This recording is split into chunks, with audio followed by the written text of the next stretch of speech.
welcome back to DM Quest. Tonight we're down a couple members, so instead we're going to play Kingdom 2nd Edition, which is a game by, what's his name? Ben Robbins. And it's a collaborative storytelling game about tough decisions in a kingdom. And I figure since we've already got the Twain Kingdoms pretty well fleshed out in the DM Quest world of Amara, I think we'll be able to jump kind of right into what happens during this 10 years that goes by with our characters. So 10 years of downtime is quite a bit. Yeah, I keep trying to think of... I was less busy than I thought. Oh, hey, glad you could make it. Welcome. Good timing. Cool. Okay, that's great then. All right, so yeah, this is my first time. This is all of our first times playing this, and I'm gonna try and make sense of these instructions. I think I get them, and I think the hard part, which is like making the kingdom, is over with. So I don't think we should be able to jump right in that way. So. Nice. All right, so first step was make your kingdom. We already have that. I have a document that I like just on Google Drive that I made, and so I'll share that with you guys, and then we can we can edit it together in real time. So let me get that real quick while I'm loading this up. But basically, you make your kingdom. Step 1, what is your kingdom? It's already set. Step 2 is threats. So what are a few threats that might be threatening the Twain Kingdoms at this time? I mean, our first obvious one is the Empire to the south. Oh, okay. You know? That's true. Just presented with that threat, even if somewhat hindered in our in Scott's arc. We hindered them. We certainly didn't defeat them. I think we hindered them further by disrupting their attempt to basically make a jailbreak out. Yeah, and hopefully they used most of their army to do that, and we stopped all of them. Well, there's a question too. We don't necessarily know the Evil League of Evil, or what do we call them? The Dark Rapture, I think they're. Yeah, the Dark Rapture. Great name, by the way. Great name, Aiden. That was. I find naming things so difficult, and I agonize over names for way too long. And Dark Rapture has we call it an elegance to it, a simple elegance that I really, really like. Very evocative. So yeah. That's my strategy. Like when I make up names, I realize that like as long as they're repeated a lot, they'll cement themselves as a meaningful name, you know? And so I don't think too much about it, because I'm like, even something like Yord's Garden, you know, like that sounds to me like a place now, whereas before it just kind of sounded like Dustin saying Yord's Garden, but it's like one word now, you know? So it's pretty cool how that it's true. works. It's true. I'm just super judgmental. So that's my own cross to bear. It's like me hearing my own voice. Every time I listen to these things, I'm like, oh man, that's me. Like listening to your answering machine. Okay. I but posted yeah, it in general. We don't necessarily know that the. Okay, yeah, I'll take it out. We don't necessarily know that the Dark Rapture is the same as the Empire. You know, they were kind of tangential to it, sort of. You know, the closest connection to the Empire was the Masked Lord. But right. I got the impression they were trying to assert power, just like they were attempting to do with us. Well, yeah, sure. I'm just saying, as far as things that have been in game, no one else really has a masked lord. Yeah. So, they could be separate threats entirely. That just happen to be slightly touched on the Venn diagram of threats. There's Yeah. there's the Dark Rapture, and the Evil Empire with the Masked Lord in the middle. All right. Did you guys get that link? I looked at the one you had sent earlier. What's it in? It's in general. Yes. Link. So you can go ahead and open Got that, it. and then we can. Okay. You should all be able Players, to edit threats, locations. Okay. it. So let's think of 3 main threats. I wonder if we should bundle. Well, yeah, Dark Rapture itself isn't a threat. And at the very least, the Twain Kingdoms don't know of it being a threat. I'm sure they've heard of what the Firebrands have done. There was some credibility to the war camp that they investigated later, but it was abandoned. And that's an important distinction, too. A threat to the Firebrands is not necessarily a threat to the Twain Kingdoms. Yeah. And so they haven't heard any preparations of war, right? There was that attack in Valkstad, which could have been seen as an act of war because they sort of hid themselves in the populace and then attacked all at once, kind of thing.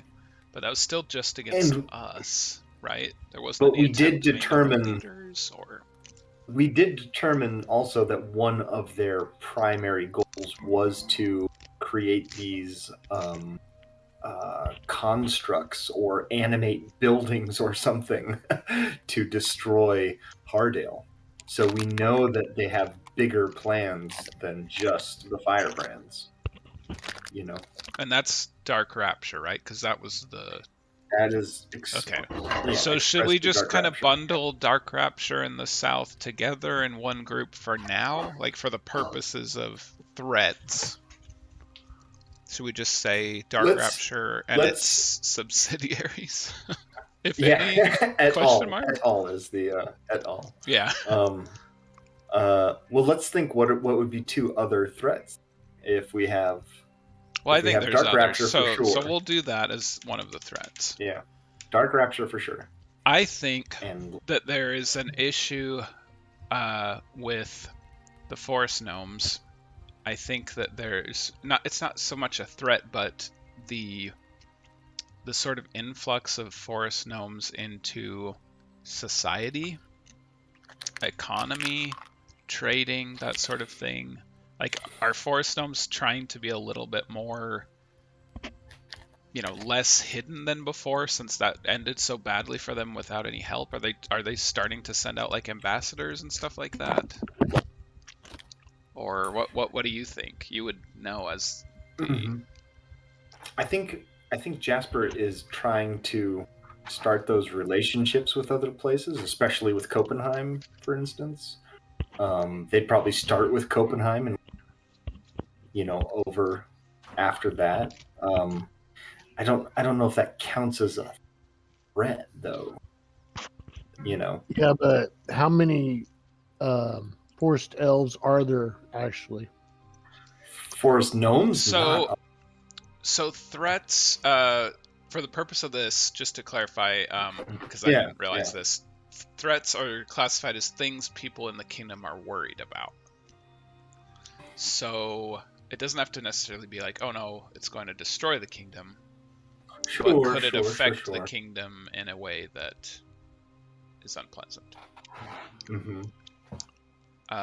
There's also I don't think the revelation of the Underdark and its sort of ambassador. I was going to say, I think more the threat that threatened the forest gnomes is more of a thing to be worried about. This idea that almost kind of doubled up on the Dark Rapture, though, is the idea that there is this greater threat in the kind of the shadow realm that's being posed.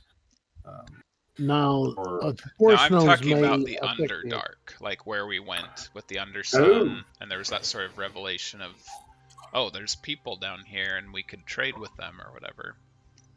Oh, That's by kind the of what way, I Flint found is that. having headway Sorry, with. Go ahead. You found what? I found out that you were right about the Electrum. It's not twice as much as gold; it's half as much. So. Yes. Electrum. But they do still trade in Electrum. Sticking to. That's good. The Something forgotten. I forgot to implement when you guys first started buying stuff. I'm just like, oh yeah, gold's fine. And then I'm like, oh wait, they have different currencies. It's the forgotten stepchild of currency. That's okay. Okay. Well, And they also say, in the terms of threats, a mix of internal and external problems is best. So internal has some interesting. So yeah, are there any internal ones we can think of? Well, that's a place where the forest gnomes might come into play, like in what's the dwarven city? I can't get the name out. Valkstad? Valkstad, yeah. Valkstad. Valkstad had an underlying force of gnomes doing some kind of contribution to the wealthy, and with this new revelation of these gnomes being free and maybe taking up their old places, the gnomes that were in these areas may decide to just pick up and leave. Yeah, there was the only real reason they were there was their own volition. There was kind of a hidden slave trade of a small, or at least I certainly perceived it as a smaller population of gnomes, forest gnomes being traded as slaves. Oh, so maybe there could be like... As far as the internal threat goes, that could get back to what Jasper was kind of doing in his downtime, which was actively working against those that were working in the slave trade. So the internal threat could be just like super greedy, horrible people who are okay. I know what we should put. There Yeah. must be some sort of network of Duergar spies. Okay. Because somebody was trying to cover that up, and it was definitely Duergar. Yep. And we haven't touched on this too much, but there were quite a few Duergar attacks throughout the campaign on Valkstad. Yeah. And there were plans that we foiled that didn't So come to light. So Duergar what's the word? Infiltration? Insurgency? Insurgency, that's the word I was looking for. Yeah. Okay, Duergar insurgency. I think that's a real threat, especially for Valkstad. Another question I have is that I made the Underdark pretty big, but another thing was, like, we briefly discussed the idea that it wasn't actually underneath Amara. It was actually a separate, like, plane of existence because of its mere size, and the fact that it was so vastly different than what you guys had expected. Mm-hmm. Mm-hmm. Yeah. I love the idea. Chains are this weird chaining portal to a pocket dimension. I think that makes so much sense that we go down the huge, chamber elevator thing you talked about, and then when you pass that chain, you're actually entering into this, demi-plane, pocket dimension, whatever. And all along, they thought that it was under the surface, but...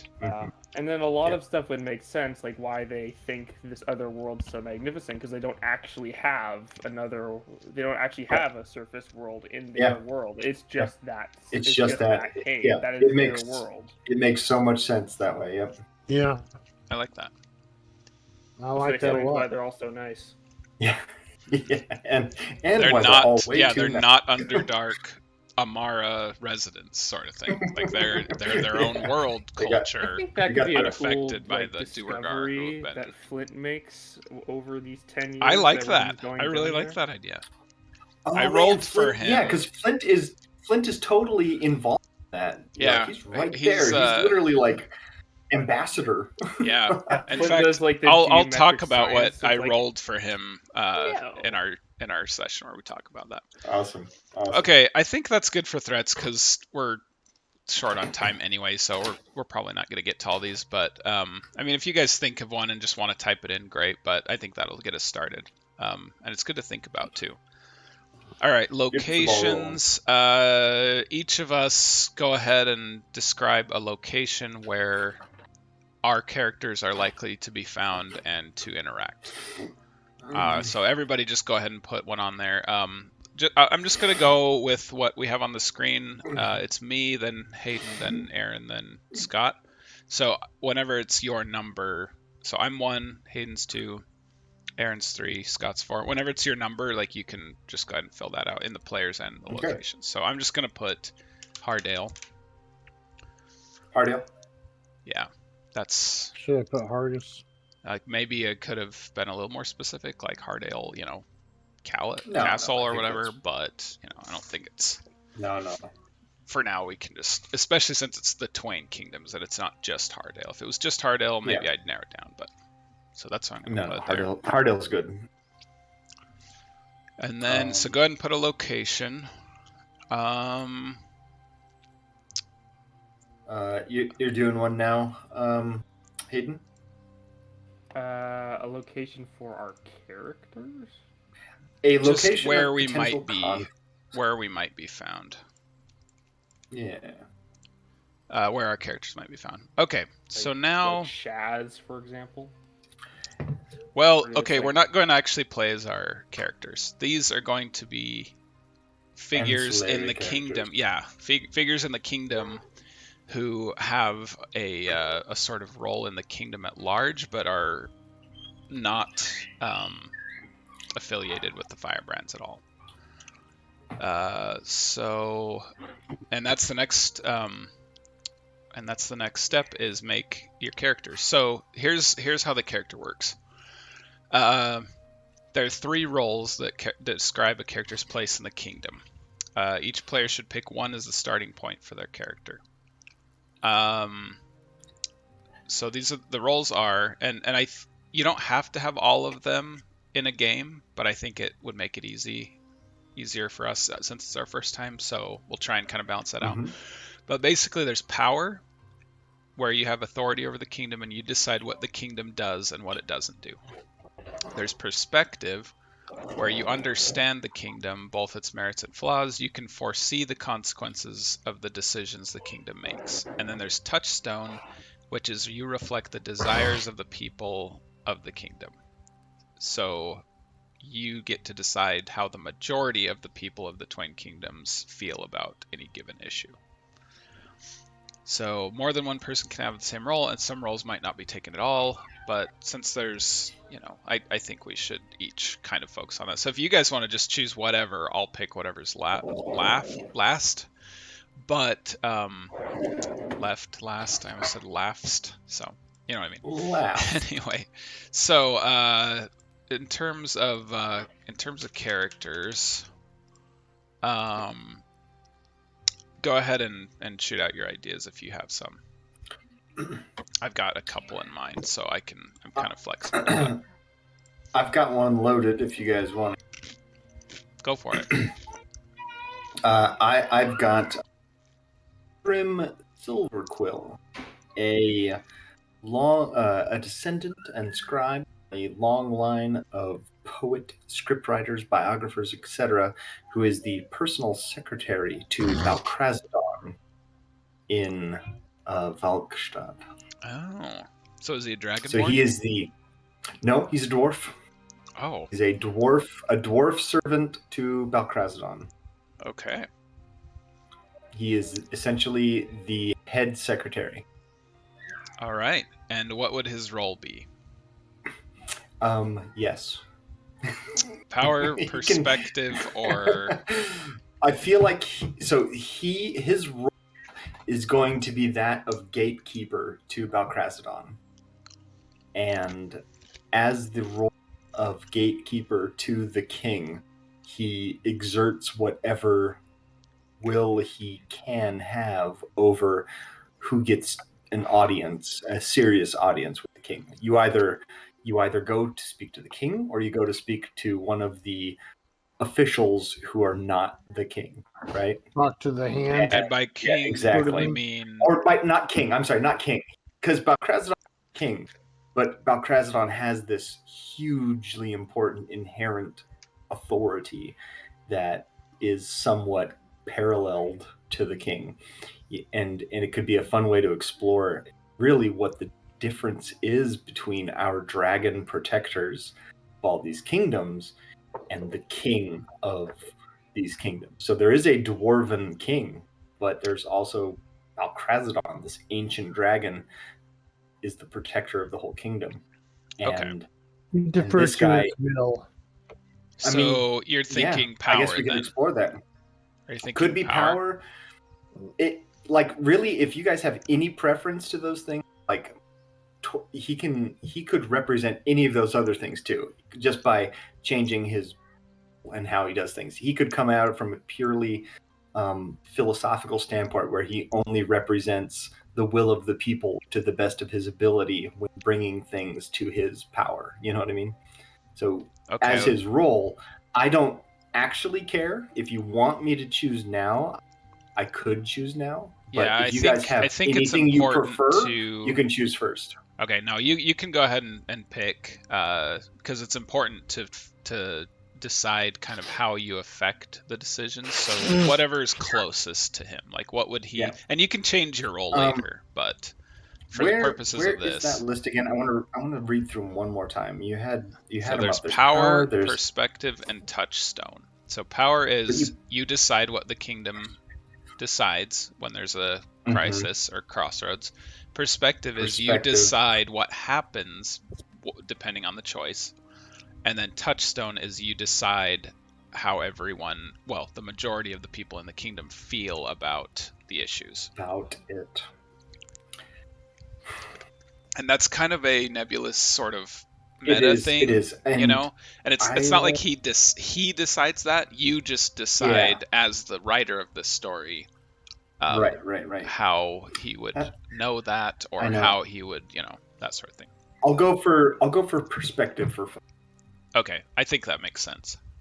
I'll go for perspective. I think he would know a lot, and he would know a lot of secrets, and he'd know sort of what would happen, that sort of thing. Okay. He doesn't make the decisions himself. Got it. But he's got, perspective. All right, go ahead and put that name under characters and put perspective. Hayden, do you have any idea? Do you have an idea for your character? See, you have a name there. Yeah. I have Godric Avar. And I was thinking he'd be someone from Appleshire. Oh. Okay, kind of a commoner. Yeah, he's just like he's a standard commoner. So, let me get this straight. We're coming up with what these people do? You don't have to make a ton of backstory about them. It's just sort of like what their role is in the kingdom. And we're going to like interact with each other. And so specifically, okay, so you need to first, the most important thing is what your role is. So you can even decide that and then kind of build the character around that. And then you can kind of talk about like who they are, what part of the kingdom they make, how they're somebody who would be affected by what happens to the kingdom. Okay. Well, maybe not Appleshire then. What's a more like shore-based city? Hardale is the main port city because it's right on the shore, but there might be. We'll go Hardale then. Oh wait, you already have Hardale. It's okay. You can totally pick that. Like it's not like that's just a location I picked. It's not my location. It's just locations. Okay. Well, I'd say Godric Avar is a fisherman of Hardale, and one of the outlying villages or something, I assume. Yeah. Okay. Yeah, that's fine. The issue they're facing is that the fisheries are, I would either say, mysteriously like becoming under, like the fish populations are mysteriously like diminishing,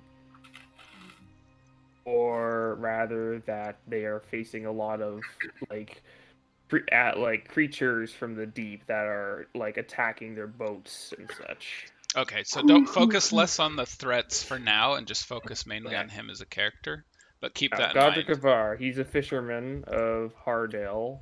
Although and he He represents the Fishermen's Union. Okay, yeah, that's good. And what is his Although role? that could work its way into threats, really. Would is his role a be general- touchstone? Like, does he reflect how the commoners feel in the kingdom? Would he For be sure. a touchstone? Yeah. For All sure. right, Okay, cool. yeah, sure. So go I ahead and misunderstood add. the prompts, but that is what I got. Okay, so go ahead and add touchstone to your character. Okay. And I notice you're not in here on the document yet, Aaron. Did you get the link yet, or? I was having trouble entering anything. It keeps asking me if I want the app, and I'm trying to type. Oh, and you're doing like, it I on the don't have phone. an app. Okay. Yeah.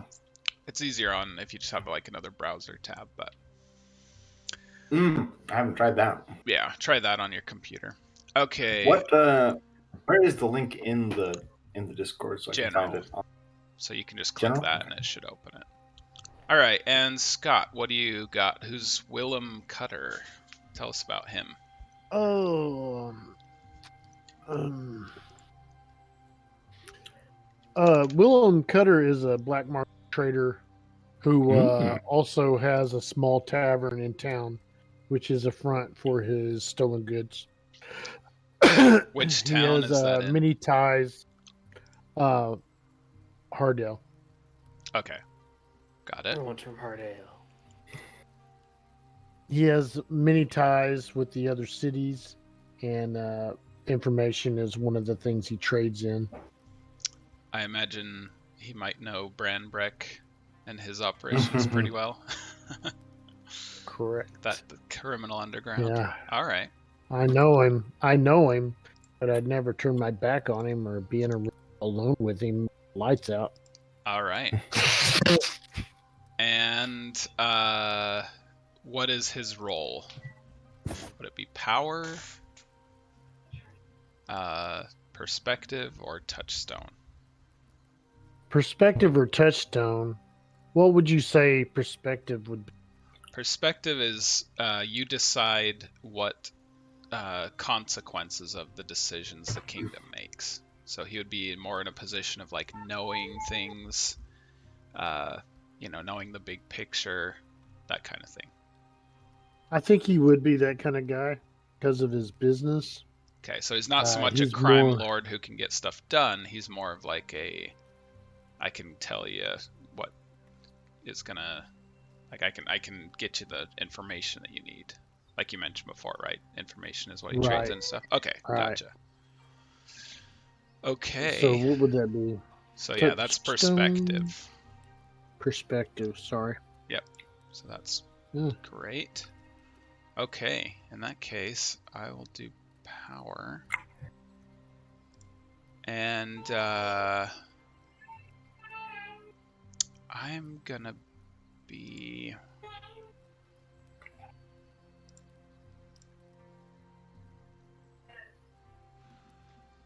Let's see here. It's so weird we're all entering stuff on here. I know. Okay, I'm going to be the current general of... I was going to say Hardale, but should I do Valkstad just to sort of balance it out? Maybe I will. Okay. Yeah. All right, so I'm going to be Thora Brawnanvil. She's a female dwarf general of Valkstad's army. Mm-hmm. So she's going to be power. Dwarves. Oh, you didn't say what you were. Forgot to mention, I was going to say dwarf. Oh, a dwarf in Hardale, huh? Okay. So Or, I don't know. dwarf make it in a halfling, make Hardale, more sense. and then two dwarves in Valkstad, and then what race is Willem Cutter? He is actually a shoot, I can't think of what they're called. Mm-hmm. He's going to be a half elf. Half elf. Okay. Gotcha. That's not what I originally thought, but I can't remember the name of the other, so it's probably a sign. Okay. What are you trying to think of? What are they called? Demon touched. Tiefling. Tiefling. Ah, okay. Yeah, he could be a tiefling. He's relatively human looking. Okay. He easily conceals his heritage. Mostly human. Mostly. All right. Mostly human. Only mostly. All right. So now you pick 2 places on the location list where your character would be found. Again, I think we're a little short on time, so maybe don't worry too much about that. I already feel like we're doing this wrong because I don't know how to see the end from the beginning, but we'll just go with it. We'll see how it turns out. Maybe we'll learn how to do it better later. Because I can see us coming back to this, especially if some crisis happens. It could be fun to kind of see how the kingdom reacts to, like, the Dark Rapture destroying something or whatever, you know. So maybe we can come back to this. But anyway, so, okay, now let's establish our bonds. These sorts of things would be kind of good to have, like, your own character sheet. So if you want to go on the next page and have, like, your own section or whatever, that's totally fine. In fact, I'll go ahead and add those. Thora, Godric, Togrim, and Willem. Alright. So Thora's role is power. Okay, so each of us, I'll start, but now we describe our connection to the character. It says the character to your left, assuming that you're playing in a, at a table, but we'll just say the person next to you, the next in the order. So my bond will be with Godric. So Godric's a dwarf, right? Yes. Okay, so we'll say that Godric is Thora's, like, first cousin. Okay. He moved to Hardale for whatever reason and stuff, but they're part of the same clan. Maybe part of the Braun Anvil clan, but maybe Godric has taken more of a human roots sort of thing, like kind of gotten away from the dwarf way of life, and fishing doesn't seem like it's a common dwarven profession, so I imagine he's kind of an anomaly that way. But so maybe they're a little estranged, but Thora still cares for him as her brother, and still kind of values him as like a relative. And then, okay, so say what you need from them and what makes the relationship difficult. So that's the relationship difficulty, is that she doesn't agree with his choices on his profession and living in Hardale, being too close to the humans instead of sticking close to their clans and everything. But she does value his, like, advice and stuff. I'd say that maybe he's older than her or something. Maybe they had some sort of, like, mentorship when they were younger. So I'll say from what I need from you is advice sometimes, and then the difficulty is that. So, and does that work with you? I think so. Okay. And then just as another note about bonds, your bond could be personal or related to your duties in the kingdom. It could be friendly, or it could put you at odds, but even the best relationship must include some tension or trouble. So it doesn't have to be like a good bond. If you guys want to be, it's your political rival or whatever, that sort of thing. That can work. Mm-hmm. All right, so Hayden, go ahead and say, how is Godric bonded to Togrim? The Togrim is the secretary of Belkarazadon. Yep. I think Godric doesn't like the idea of, like, dragon rule. Or he thinks that it's bizarre that dragons that are, horror. Too much influence. Much influence of the dragons, yeah. So maybe Soylent Green kind of situation. Yeah. Maybe Godric knows Silverquill through just, like, connections in guilds. Or maybe just, like, he doesn't really respect his line of work. so much because he works directly for the dragons. Doesn't agree with them politically. Mm-hmm. So that's what I was thinking.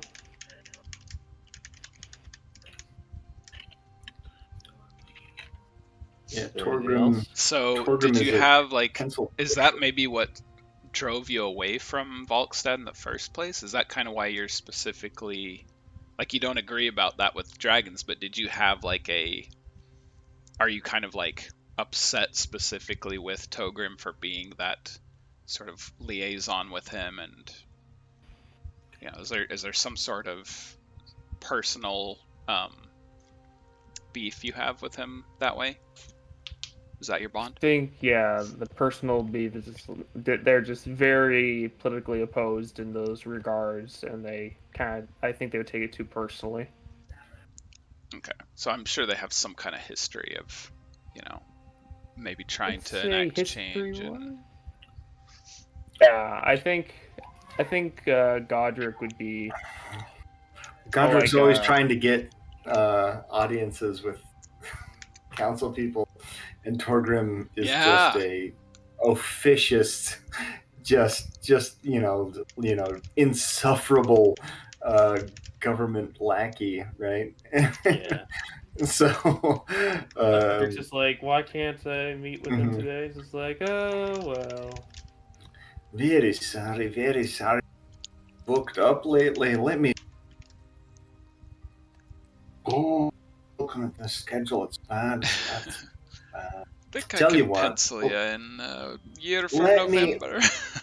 Let me get back to you, and we'll see what's available. All right. Back to you. You think I wait for the fish? No, I mean, go get your nice fish. find. Go get your fish. That's Nice fine. one. Very busy dragon. In as soon as possible. All right, I like that. Okay, and Togrim, what is your relationship with Willem, the black market Willem, dealer? my dear sweet Willem. So Willem's a tiefling, right? What else? He thrives better in the shadows. Right, and he deals in like secrets and things. So, Information. information. Procurement. So Torgrim All sorts. he goes to Willem for information. He looks for the skinny on certain things from Willem. He's trying to get he's a go-to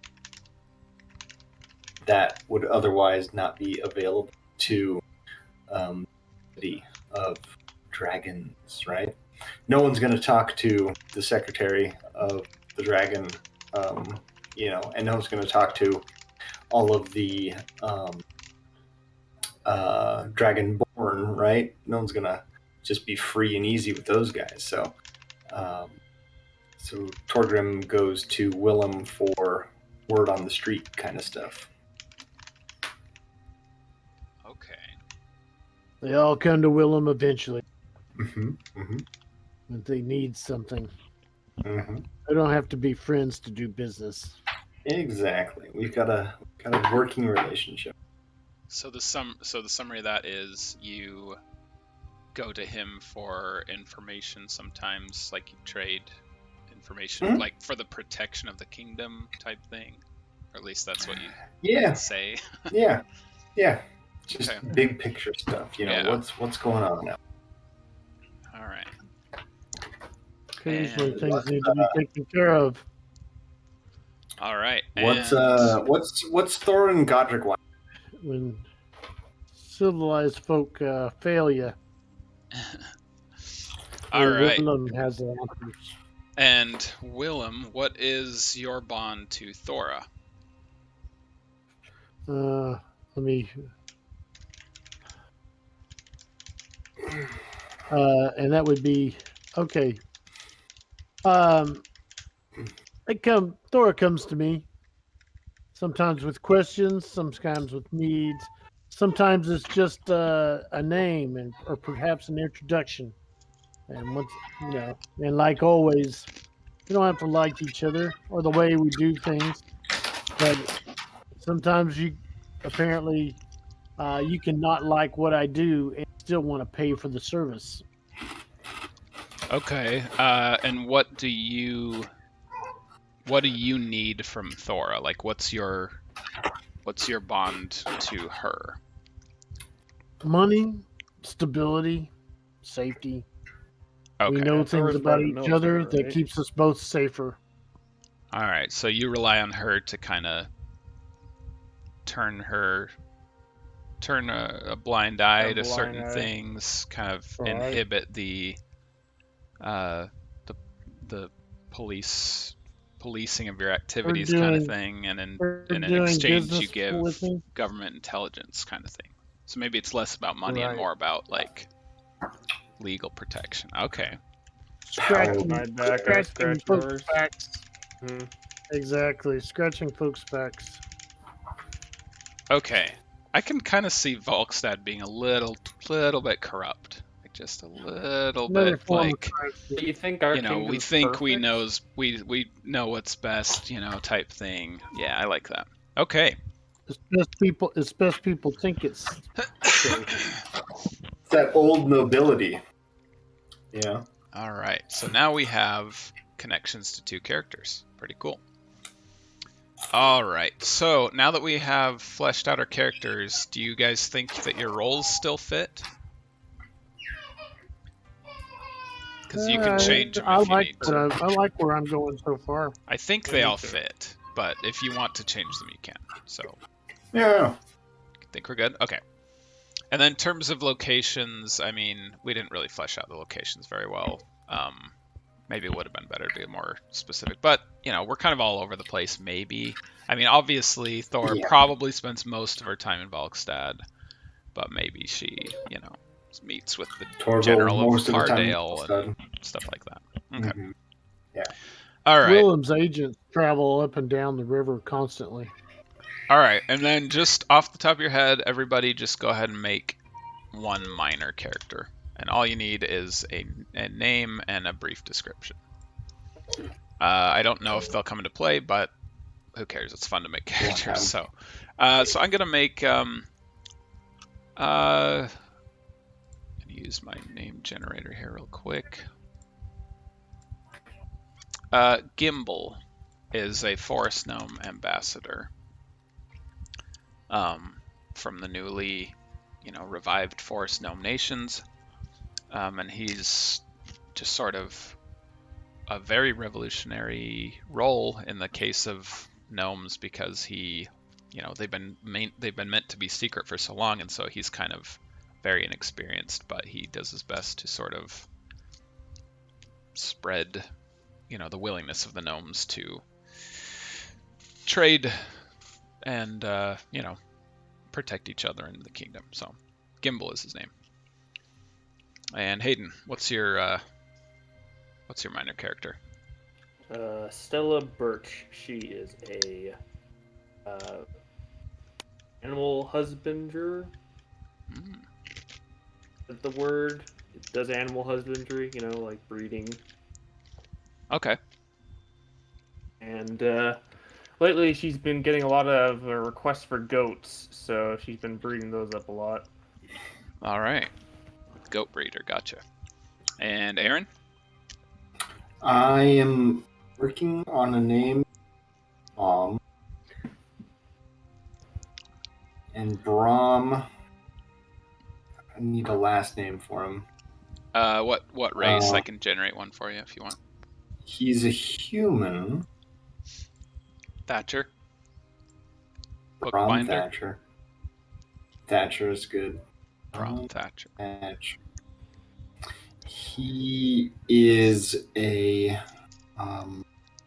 student at the Hardale Wizard School. Oh, okay. Gotcha. He's one of those pyrociders. He's one of the guys that was working the spell scroll. Yeah, I gotcha. what we're going to do is we're going to be confronted by a series of crossroads, probably just one crossroad tonight. Each is an important choice the kingdom must make and a major chapter of that kingdom's story. That's what I was kind of shooting for, is that something will be decided during this 10 years. Their decisions will change the course of the kingdom's history, so it's important you pick the crossroads that interest us. Alright, so before we decide which path the kingdom takes, we'll play scenes to learn more about the situation and what our characters think and do about it. Our roles give us different ways to influence what happens, both as characters and as players. So perspective, which is Willem and Togrim. Your job is to tell us the consequences of our decision. You say what happens if we choose one path or the other, and your predictions will come true. If our choice seems too easy, you can show us why it's more complicated than we thought. Okay. Touchstone, Godric. You show us how everyone in the kingdom feels. As soon as your character has an opinion or attitude, that's automatically what most people in the kingdoms think too. You show us which outcome the people want. And power has the most straightforward job.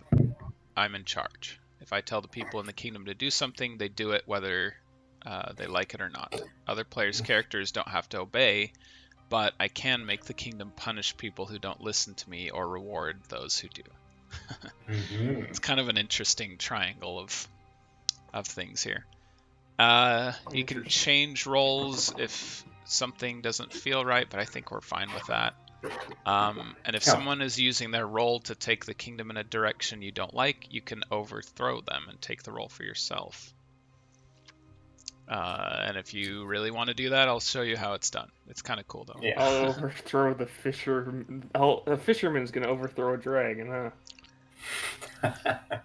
Well, I mean, it's more of like a. It's more of like a. You know, it might be a. There's a whole section on overthrowing, and it's like saying basically you have to explain how your. You know, you don't take their role, you don't take their job, you just take over like.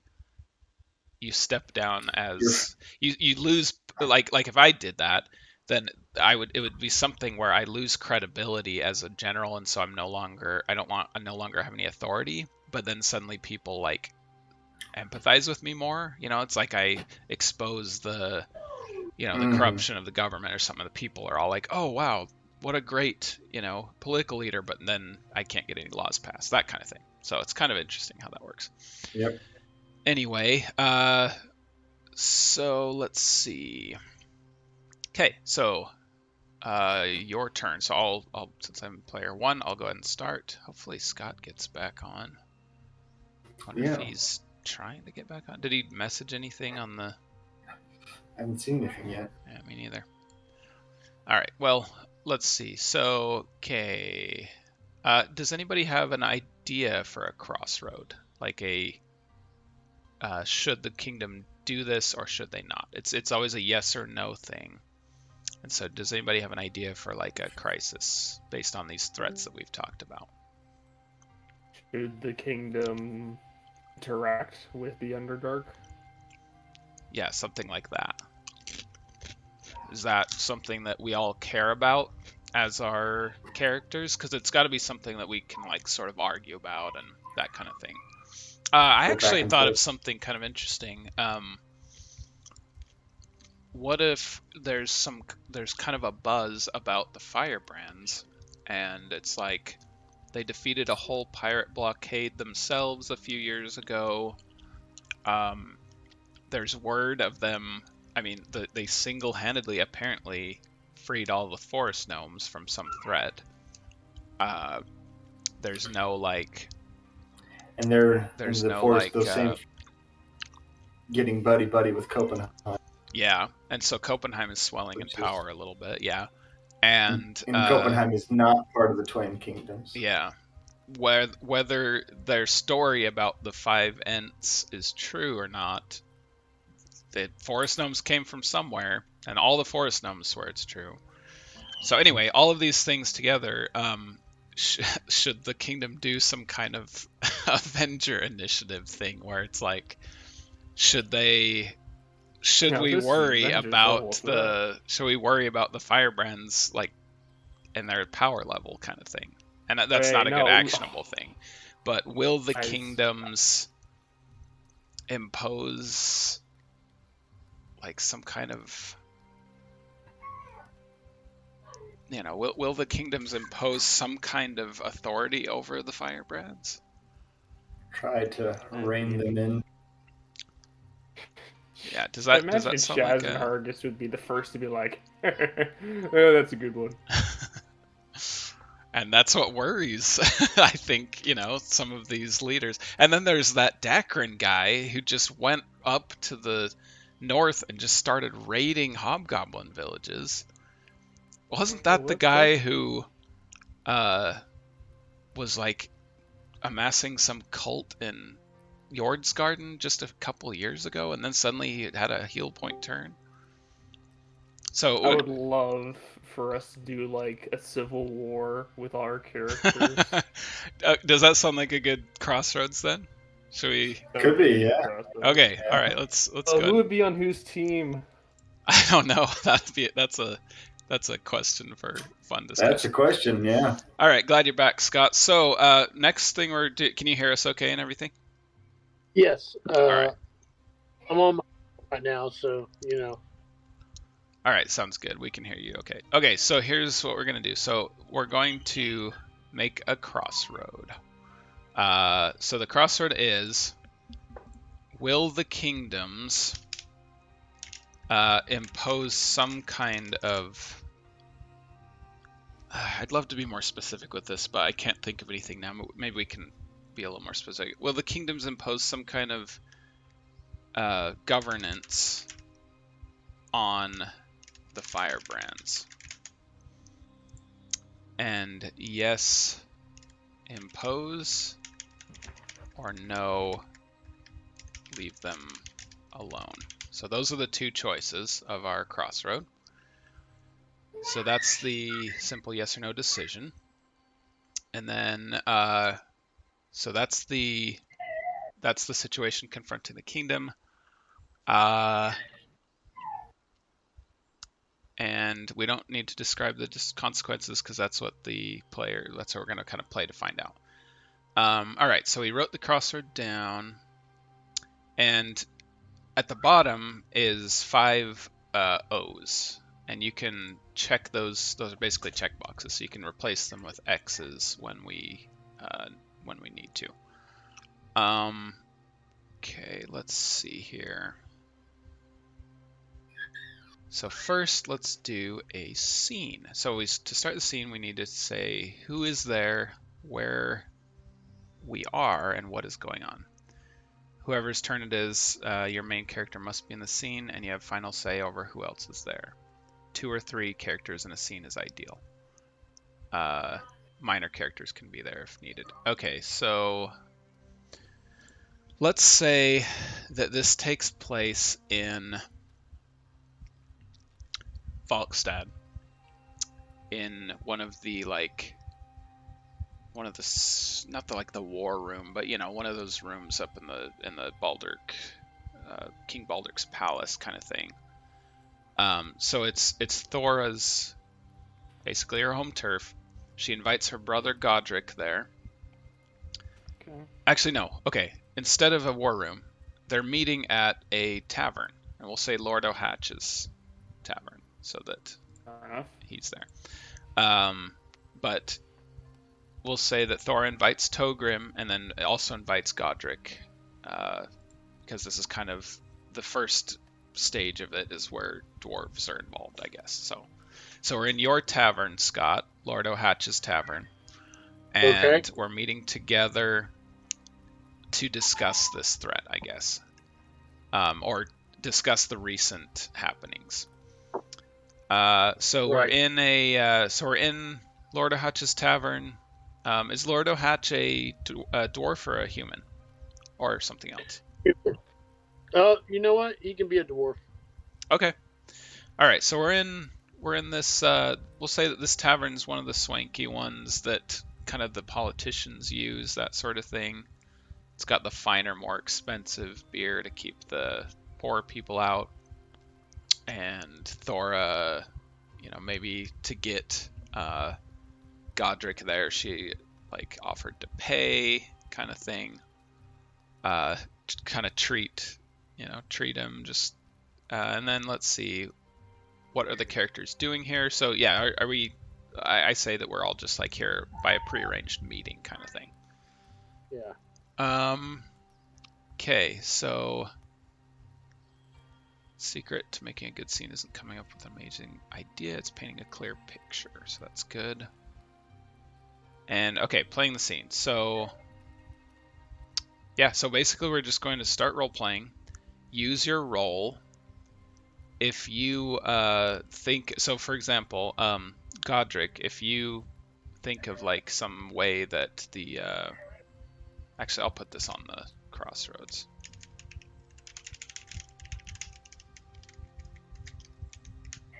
People's thoughts.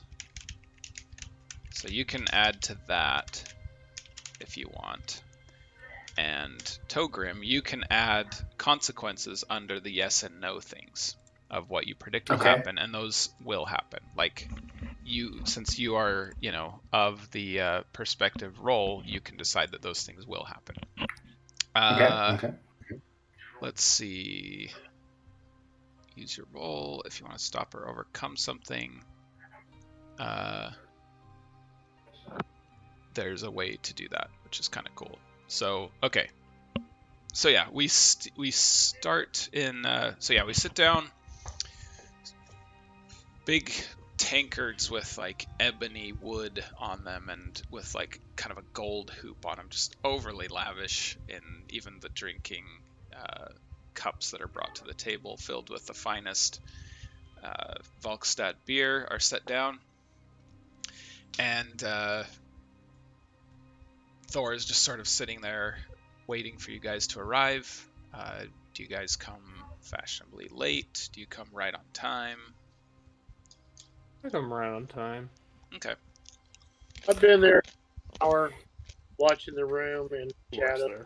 Yeah, and I picked this bar because I can trust Lordo not to like, he's one of the best secret keepers in the city as well. So so I don't really worry about talking about these things. Torval is extremely punctual to the minute. Like it. All right, gentlemen, brother. Thank you for arriving here. Listen, I don't know how in tune you are with. Well, honestly, I'd be surprised if you didn't know what the Firebrands are in the kingdom. You've heard of the recent adventures that have been affecting the kingdom, have you not? Well, definitely. I believe that their keep is pretty close to your village, is it not, Godric? It is. Interesting location. Yes, I thought that they'd set up in the city, but it seems like they kind of want their space. They're in a village apparently called Mornblossom. Anyway, I'm gonna... What have you heard about them, Togrim?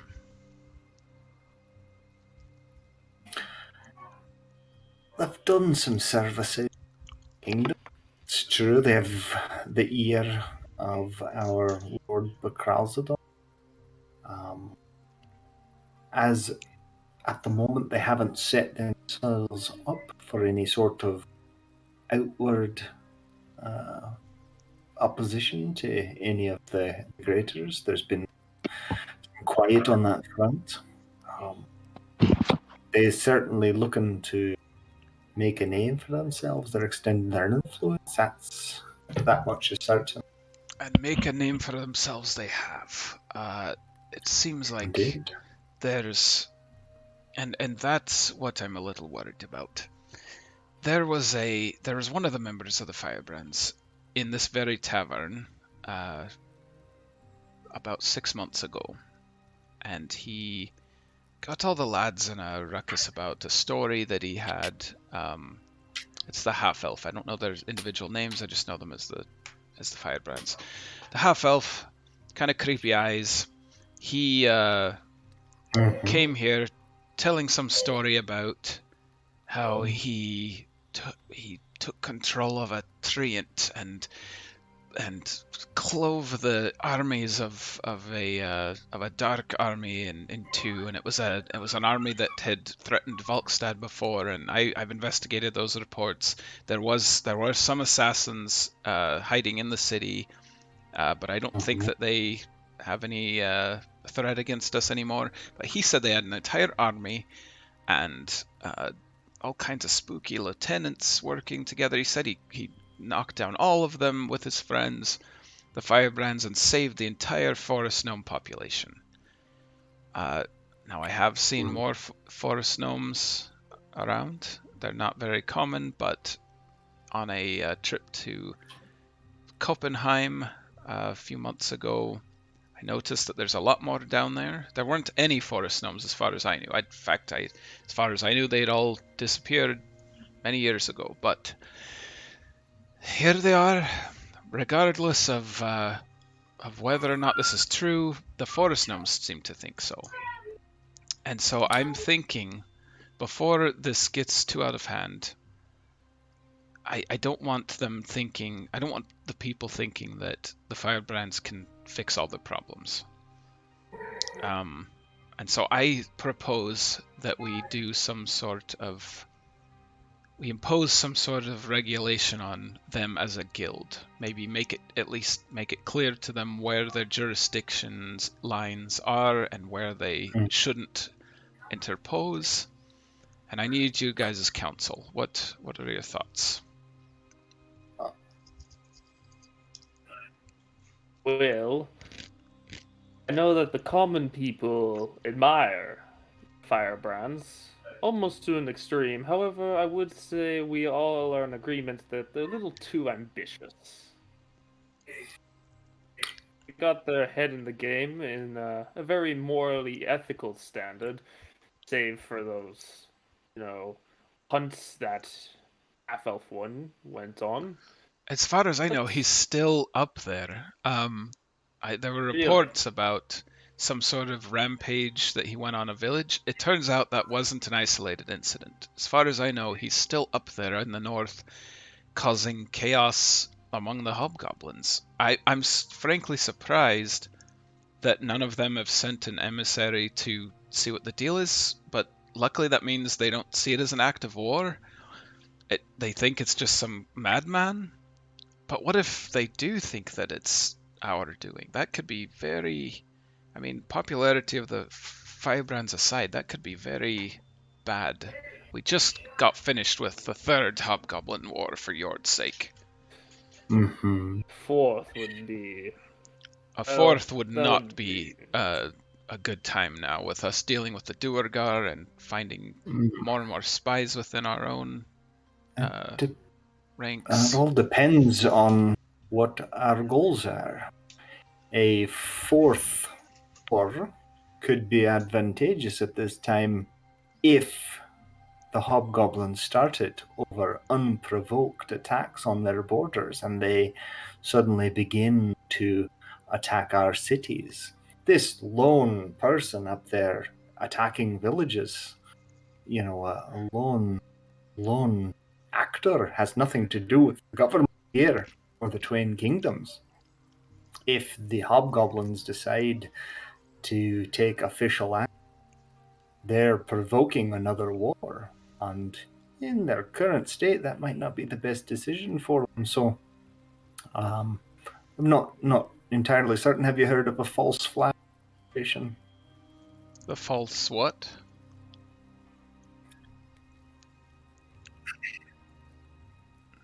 What was that? False flag. False a false flag. It's all great and dandy to have a fourth war for the historical ages, I'm sure, but the people are going to hate it. Well, that all depends on what the people... The action... And their actions hinge entirely around how the people perceive the forest gnomes.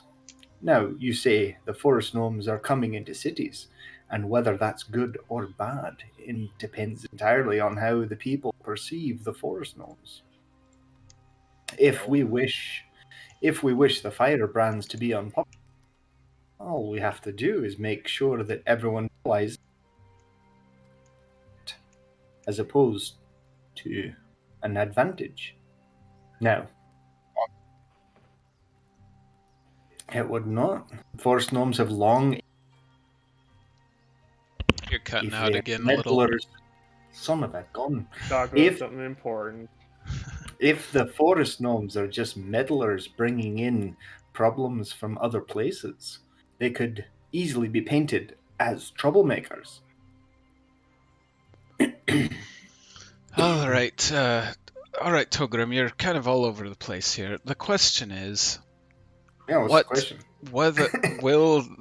should we impose some kind of restraint on these firebrands? Yes, they may have done good things or bad things depending on what the forest gnomes do. But what does that mean for the kingdom if the firebrands have all authority, if they can do whatever they want, if they can go march against an army and apparently kill it single-handedly? Like, what if we have, what if, Lord forbid, the hobgoblins do attack us, and they just single-handedly go out and make things worse or something like that? What if they say, oh, there's no need to build up armies to fight this, we can do it ourselves, and then the people agree and refuse to join the ranks, and then the firebrands fail, and then we're not ready for the I don't know what do you see happening if that happens to Well, I can't say that we can agree with the government in all aspects. I do think it is foolish to be ever entrusting in a single group. We become reliant on a hope, simply the hope, and no structure to it, such as the government, I will admit. Then we can't exactly have a very reliable system. They are not people in charge. They are simply a band of once guild members of our people that are now rising to the ranks in shockingly fast amounts of time. Would be a stroke of luck for them, for all we know. You're muted there, Scott. If you're saying something. Hey, in Austin. Oh, how about now? Okay, there we go. There I think it was okay. on, but I just need to refresh, and then you turned it off. So maybe that's what happened. Okay, what are you saying there? Except for that one who claims to have been the dwarf, the elf fellow, none of them have really shown any ambitions as far as taking over the world. They seem to be just interested in their own little fantasy life, ignoring the rest of us to pursue their own accounts. That's another thing. So many weird stories that Lordo has told me that they've spread, especially that Hargis fellow. About he's a bard. Yeah, all those songs that he's said, and I don't know if any of them are true. What do the people think of his songs, Godric? Do they believe in them as absolutely true, or do they think that he's sort of just a really good storyteller? He'd have to be longer in the tooth than he appears to have done all the things he claims to have done. It's hard to say. I suppose we want to believe it, so we do, and we don't have any true reason not to. Firebrands aren't known to be liars by any mean, but then again, we have no definitive proof. We are conflicted, but I think we prefer to humble ourselves and just go with the story. I gotta admit, the bard brings in the crowds, but I find it a little disturbing how he's cultivating a young army. Yes, of that part's has street always riches. confused me. So I think apparently we're all it's not thinking about just this. a couple of them that have ambition. It seems like they're trying to grow in different ways. Yes, what were you Yeah. saying, What it seems. Togrim? That's what it seems. I believe we're thinking about this from the direction. We need to decide what purpose we will use the Firebrands toward. Either we will use them as villains to eventually show that their efforts are detrimental to the kingdom, or we will embrace them as heroes doing the work of the kingdom at our behest. So we need to decide, firstly, what's going to be our standpoint. Are the Firebrands working against us, insidiously bringing in forest gnomes of unknown affiliation in the past have brought great evils upon the world? Are the Firebrands, in fact, inviting destruction upon our kingdom? Or are the Firebrands acting out the will of our great king and our sovereign Valkstad, doing the will, the good work, and fighting the evils of the world at their behest? That's the decision to make. Well, in your wisdom, Togrim, what would happen if we forced them into recruitment? Perhaps we could meet with King Martin and sort of draft the Firebrands into a joint set of government champions, as it were, where we determine which quests that they do. We sponsor their keep and their activities, that sort of thing, but they're not allowed to do anything that we don't allow them to do. What do you think would be the consequences of that? That is the first option, where we embrace them as hands of the king and hands of our ruler, and we take credit for all of their successes. If we go that route, they have a proven track record. We can. It seems a bit heavy-handed, don't you think? It's When where you the steps have aim already them at been a target. started. Indeed. Aim them at a target and let them burn themselves out, and then let them disappear quietly.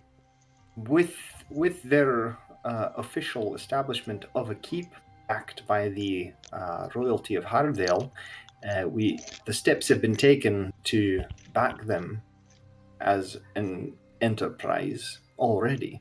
So it's a shorter walk to support them, but to claim credit for their accomplishments. It's true. Okay, so Suppose out we of have to character, give it Aaron, what would Mhm. happen? Like what would the consequence be? Because we've talked about that would be beneficial. Okay, so that could be beneficial for, Yeah. but okay, So- back in character. So Torgrim, you've spoken. I mean, you and Valkstad obviously have a closer relationship than any of the other dwarves in this kingdom. Indeed. Valkstad himself has shown a fondness for at least some of the Firebrands. What It in has. your knowledge of how the Firebrands are and what their own agendas are, how would they react to restraint by the government? Would they fight back? Well, are you talking about actual restraint or just stated restraint?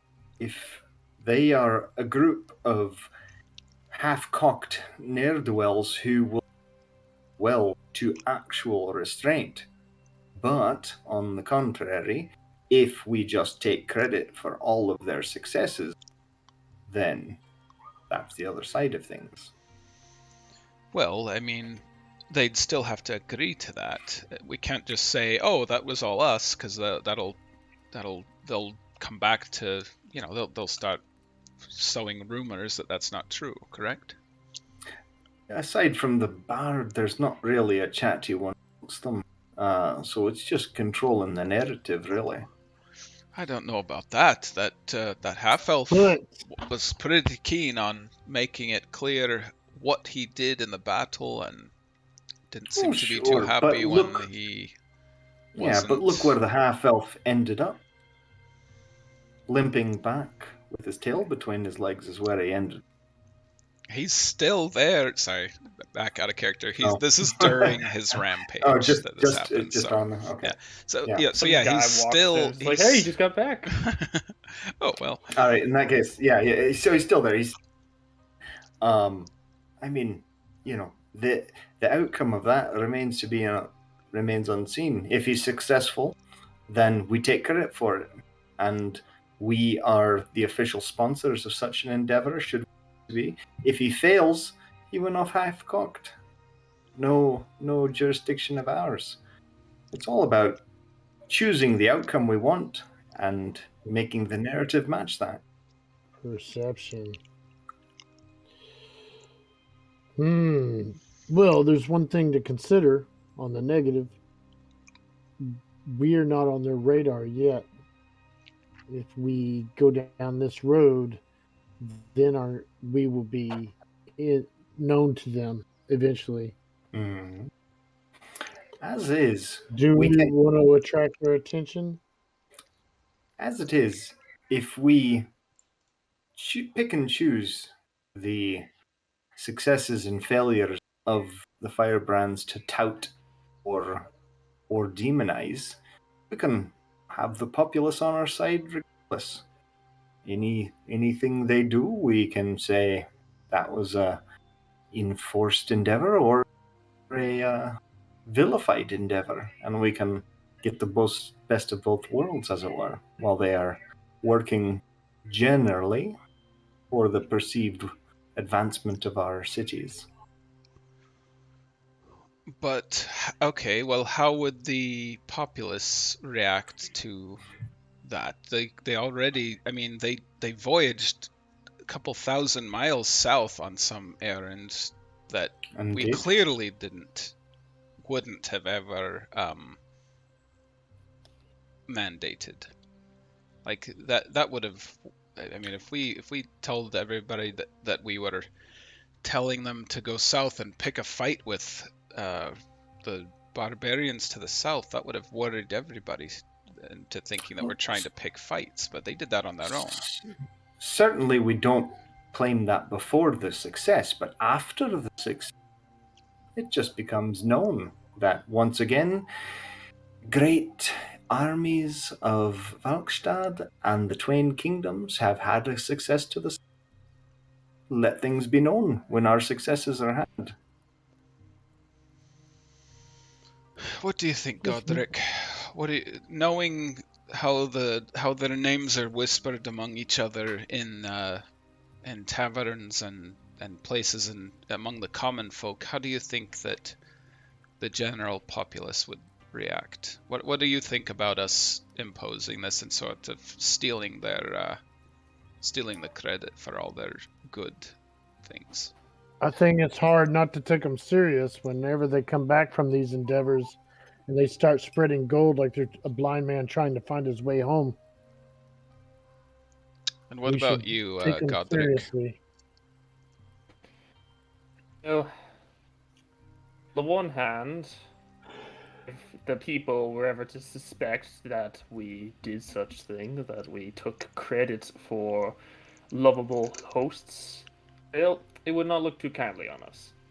On the other hand, if the Firebrands are to become heroes that will eventually fail, then that is and does that benefit us if we ever had supported them?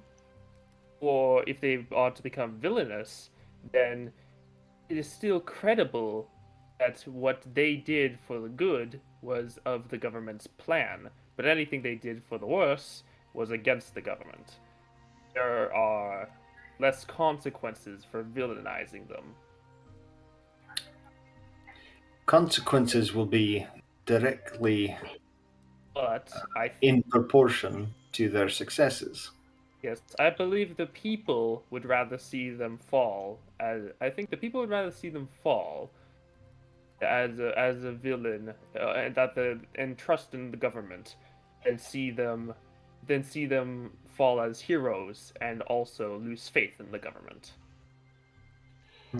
So in other words, I think if we get them killed, that could be bad. But what do you think, Togrim? Would that be worth the risk? Would getting these victories be worth the risk of them dying and the populace blaming us for it? If we support their popularities come and they die in the course of service, we could make them martyrs. Always useful things to have martyrs for the populace to rally around. So we could certainly support them to the degree they become populous martyrs, and then if they do die, then we can use that to our advantage later as well. All right. Well, you've both given me much to think about. I'll say this as a parting suggestion. To date, they have not put themselves in opposition to the Twain Kingdoms. As they have not put themselves in opposition, do not appear to have designs in putting themselves in opposition to the kingdom, we could advance a proposal of management of our representatives, backed by the fact that we have already, through Hardale, granted them a keep in land. So we grant them the official status that they already have. We claim credit for their successes when easily to do. We've supported these whores, their hands of Krasadon. We claim that credit when they are successful. And if they are to go outside of that, we can, either vilify them at that time as going against the king, or put them up as martyrs if they should fail. And what if they find out that this is our plan? And I don't suggest we keep it secret. I suggest we appoint someone to be a liaison, them and Razadon themselves. This is not a secret. This is a official policy. They are, in fact, the hands of Valkrazadon and Hardale in action. I see. All right. Well, you've both given me much to think about. Thanks for the ale, Lordo. I've got another meeting I've got to make it to, but we'll mull this over, and I'll think of. So, out of character, did we change the crossroads from will the kingdoms impose some kind of governance on the Firebrands? Did we kind of change it to, or is that just the no of the governments? We just leave them alone but claim credit. Is that kind of the no of that? Well, I think the power still has to about how to approach it, right? So I would say that so should we if you're change gonna kind of the question or the answers? I mean, putting restrictions on the Firebrands. Okay, so yes would mean whether we publicly limit what they embrace. do. Yeah, No I think would imposing we- restrictions would be heavy-handed. We let them do what they want, and leave them with it. So okay, Yeah. all right. Keep I think in mind, while that they're gone, we can say whatever we want, claim whatever we want to prepare for their return. Oh, but I was looking forward to Civil War. Might be Because still. I put the teams together. Yeah. Okay. So, all right. So that ends that scene. I guess I'm supposed to put an X in one of those check boxes. I guess we're supposed to have like 5 of those scenes. Obviously, there's not enough time tonight, so we'll just do probably one more. But so yeah, I don't know if we're quite doing this right. I love the like arguing about this. Like I love the like different arguments and like plotting against our own characters from a larger perspective. Like that's what I was hoping for in this, is having just an idea of what's going on behind the scenes of the kingdom itself. So now we kind of know how the people feel about us. I didn't. Well, let's summarize. Let's get... put a pin in it. Let's put a pin in our respective roles, right? Because so we did the RP, which was cool, but let's make a simple, recognizable statement on each of our roles. So yeah, yours, so under Hayden, yes impose, what are the consequences that did you come up with any consequences for that? Right. So if we're going to say the question is, do we impose restrictions or not? No restrictions benefits on the no restriction side is they do what they want. We claim credit for their successes, and like it's the hands-off technique, right? You claim credit for their successes. You vilify them for their defeats. The restrictive hands-on thing would be the option where you are now setting yourself in opposition to a popular force that has been doing good in the area. And if they continue to do good, you're imposing restrictions on the good guys who are trying to get stuff done. Mr. Cutter would say they're constantly winning the love of the people because of the money they're throwing around.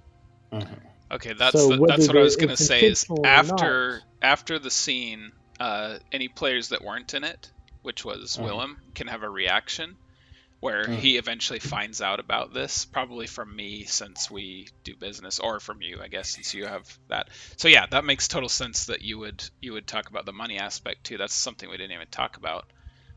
They're also beneficial for the economy and stuff. The problem with this is it's very weighted. In other words, there doesn't seem to be any reason to even think about yes. Would there be any benefits to? Can you think of any benefits to imposing, or the benefits to imposing is if people really believed, if any of them really believed, were trying to set up their own political force that was in opposition to or detrimental to the controlling forces. So essentially us. Do we as the little inner cabal feel the Firebrands are encroaching on our power territory, and we would want to restrict them and cut the legs out from under them if they're like threatening our power? But still, as far as consequences go, would there be any benefit to imposing on them? Like for our desires aside, like what would happen in the kingdom if we did impose it? Would anything good happen? I don't think so. And my reason is it would just bring us under their attention. Right now, they're blissfully unaware that anybody might be interested in compromising or dampering their strength. The benefit would be in hobbling people that we believe were a political force against us. Okay. That would be the benefit. And it doesn't seem like we feel that way. So as the power in this crossroads, I guess I decree that no, we leave them alone and gain credit for their successes. As the people, we are happy that you decided not to do anything. Okay, so that They was are kind of a popular right now. bad. I guess that was a bad crossroads on my part because that was a clear answer. So, Well, I for mean, we this got there next, eventually. yeah, You know, that's true, it and could it have was gone the fun to other talk way. about it. And I mean, Yeah. that was our first crossroads, so that's fine. We were Yeah. kind of trying to come up with some sort of thing, and it's cool that it evolved in that direction. So it wasn't a total loss, but I think we have time for one more crossroads.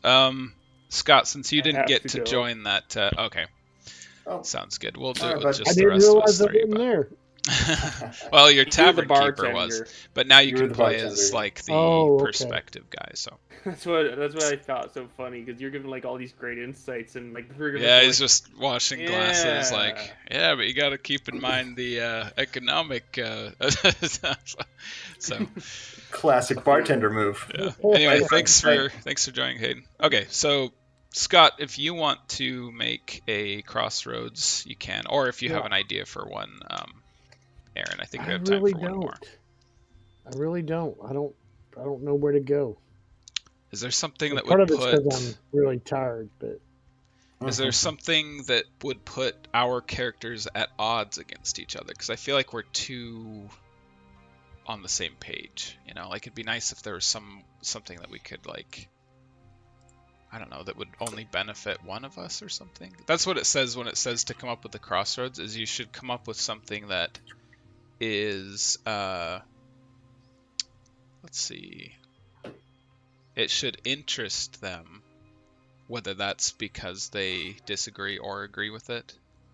Mm-hmm. So, I don't know. Hmm. It's harder. This is the hard part of this, where I wish they'd Need give to more mull this over. examples. You know, I think I could mold this over more, maybe. it's Who's, choices that the kingdom makes. It can't be like, will the kingdom be invaded by barbarians? We can't decide that. It's whether, it's what the kingdom decides to do. Mm-hmm. Well, Maybe they have an example one that we could could go start off by of. possibly imposing a tax in the money, what they're bringing into the city. Oh, Adventurers tax? that's an interesting Adventurers follow-up tax? to this, because if they're the number one adventurers in the company, I mean, They're country, members of the kingdom. it doesn't, claiming their victories is only going to get us so far. That's going to get us political stuff, sure, but if they're bringing back dragon hordes and stuff, should we impose a tax on them? It should benefit all the people. Because should we say, okay, you have to give us, 10% of your earnings, because you're the number one adventurers in the country and you have that duty to... I don't know. I'll let you guys decide what the actual question is of the crossroads, but I think we have time for another quick scene if you want to. I'll do it. I'm just a little stymied is all. Mm-hmm. I know some of it's because I'm tired. Yeah, I'm getting tired too, but I think if we have just one more, maybe just to kind of round out maybe what the conflict could be in the background of this, going forward, might maybe just add one more sort of thread in the, that we hadn't thought about before, honestly. We got the Dark Rapture, but what if our kingdoms are what if politics or crap? Well, one kind of problem Cutter has, just me sitting and listening to y'all, and realizing that he's an information guy, he probably knows more about the Empire and that conflict and the Dark Friends than anybody else at the table and the threat they impose. So his motivation would be to manipulate them into directly opposing those forces so he can continue making money and profiting off of all of it. He would propose maybe gifting them with house servants or something that could keep us informed of what exactly is going on and what they are planning. Because then we could act on that information. Like, say, go ahead. I was going to say maybe a question either consolidating the Twain Kingdoms forces within their set boundaries or expanding beyond the set boundaries to try and take new territory. Yeah. because we've got this threat from the, and you've got two choices kind of kingdom. You either expand to take new territory, or you shore up your existing borders. Well, you And know, as defense or offense, basically. As an opportunist, it might be advantageous to start settlements and fund them. And this would be a good time to do that, because if the Empire intercedes, we could use the I forget what our group's called. Firebrands. We could use the Firebrands as a buffer. Sure. To blunt anybody threatening our settlements. There's a lot of profit in settlements. Okay, so I like the direction this is going. What do you have a statement for this crossroads, and we could have a scene about it with our actual characters? Because this directly involves Thora. Like, how can we use the Firebrands to our own advantage? it has to be a yes or no question, like a choice that the kingdom makes. So yes or no. Do we expand our borders, or the no would be shore up existing borders? Do we expand or shore up existing? Do we expand? Do we focus our resources on expanding? I'll say expand. Perhaps even creating a caravan route. Or caravan. Does the kingdom focus? It would be like a lure to draw out the dark forces that have been plotting against us and the Empire. Okay, so let's set up the scene real quick. So Willem, Togrim, and Thora are all together where in this scene? Either of you guys can sort of... Or any of their houses. Willem probably has a meeting hall that he has just for private entertaining and private. We're meeting Willem for the first time in this, so let's meet at Willem. I guess what would we call it? A warehouse? Willem's warehouse. Is it your front to your business, or is it just one of your businesses that you own? Willem Cutter. It's a business sitting on top of my real business, which is in the water below. Willem Cutter, import export. A hidden dock below. Yeah. Okay. Yeah, we're eating a bunch of fresh seafood. You cut out right there. What are we eating? Very fresh seafood. Oh, okay. Yeah. Big bowls of that Godric caught and sold to him. So to add a little more connection. Well, and everything's draped in the finest silks and cloths that you've ever seen from the Empire. Swirling fine wine, eating. Got to say, Willem, this is a little bit gaudy for the inside of a warehouse. Aren't you afraid that you'll be a little more suspicious, or? Well, nobody knows I own it, and nobody knows the way in. If they open it up, they open up into a big warehouse. Nobody opens that crate to expecting to enter into my inner sanctum. Oh, so we're in like a secret room in your warehouse? Like a back... Yeah. Oh, okay, I gotcha. Overlooking the docks. Okay, nice. Exactly. Alright, so several years ago, we made the decision to leave the Firebrands alone. But now, with the hobgoblins not attacking us, it makes me wonder if it would be a benefit to the kingdoms to expand higher into their territory, both for the reasons you guys were talking about, and then also because if the hobgoblins are weak enough that they don't even bother fighting back, or sending even a messenger to find out if that was an act of war, perhaps there is some truth to the Firebrands defeating a large force of the hobgoblins in Truth Mount, or whatever they called it, with the 5 Ents. I heard that the gnomes have a holiday for it now called Fifant Pummel or something like that. The 5 Ents Pummel. They always like They silly can't. names, silly words. Anyway, They talk so fast, who could tell the difference?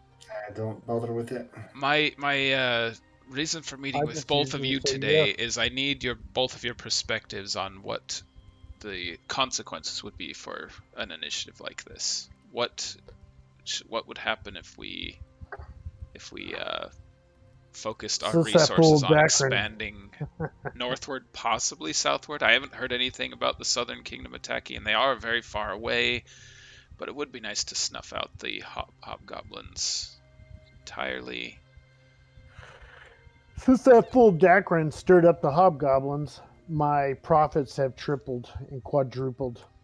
Really? Both my nefarious and honest profits have increased. If you might have remembered, my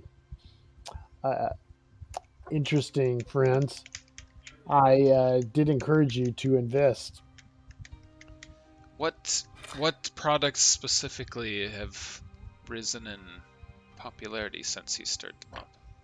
Well, the narrative is beans and bacon, but that's everything from horse harnesses, wagons, beans, bacon, potables, alcohol, Hobgoblins beer. are consuming more of these things. Oh no, we're consuming them. Oh, But In why are preparation. they consuming more of them? The Do people government think buys war them. is imminent?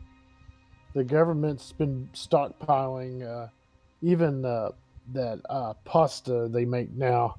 They've been stockpiling all these things in preparation, as in addition to recruiting men and training troops. All this stuff's been stockpiled, and they have to eat even if they're not at war. So there's more and more demand for dry goods of all sorts. Well, as the general of Valkstad, I can tell you that those rumors aren't true. The hobgoblins aren't amassing at war, so I'll have to do something about the allocation of our budget that way. I wasn't Are you aware that sure? these. I'm Because glad. I'm putting out the flyers, and I've hired the people to stand on the corners, I'm and glad for your I would for more than your. happy to let you profit from it too. I'm glad he's that just you're selling the idea. profiting, but the king is gonna be, on my Footing keister the bill. for all of this if he finds out that we've been buying all this stuff for no reason. I mean, it's my job to find out if we actually need any of these things, and it seems like they're a little weaker than they should be. I send fellows out, and they harass the goblins. Then the goblins get all wound up, and they're already hungry. So it doesn't take much for them to lure them into areas they shouldn't be in, and they know better than to be in search of food and in search of blood after we've goaded them into it. And then the army finds them, and there's a hobgoblin uprising. It's in the news. It must be true. And then the troops come home and talk about these goblins out of their areas.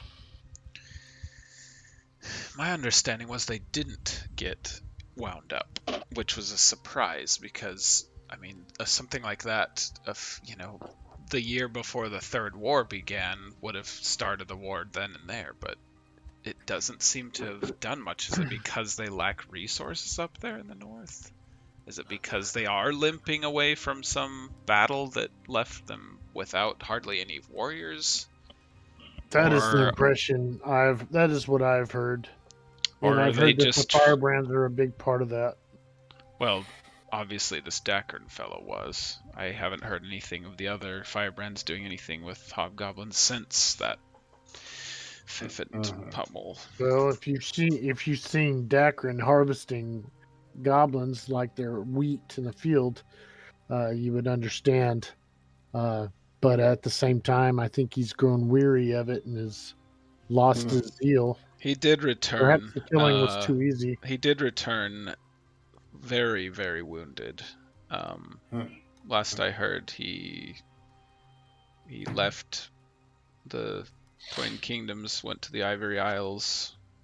So we haven't heard from him much. since then. Didn't seem like it dealt well with his decisions. Anyway, so now that leaves us with a choice. Should we take advantage of this chance to expand upward towards the hobgoblins? I think putting pressure on the hobgoblins will only make us money. There's obviously the two sides of it. We need a holistic approximation of their actual strength and determine whether or not we can in fact push them out is the question. An easy victory is all well and but to push a wounded beast into a corner, they have to fight back when they are happy to stay wounded in the corner is another thing altogether. One man poking the bear, so to speak, a wounded bear with a limp and missing teeth, that's one thing. But if that bear is now fighting for its very life, that's a different thing altogether. So we need to decide whether or not we can, in fact, snuff this little bear out, or whether we just let the bear stay there in its cave, licking its wounds for a while. That hatred's there, it's not going away. Well, as much as I dislike the goblins, the truth is they're an excellent buffer against anything else that comes against us. Are they? I wasn't. In my opinion. I admit I'm younger than. I remember the settling of the Twain Kingdoms when I was, well, now 100 years younger. The Twain Kingdoms is about to have its centennial festival, but that's another issue altogether. Anyway, I was young at the time, but I do remember that there was some talk of other creatures up north. I still think that they're not as big of a threat to be thinking about, but if they are a buffer, that's something to consider as well. Do you know their names? I don't. I don't think we've been able to send spies or scouts up that far north. It's too dangerous of hobgoblin territory, and the ships can't go up that far north either, from what I understand, along the coast. So I have some trade with the goblins, but they're not much for talk.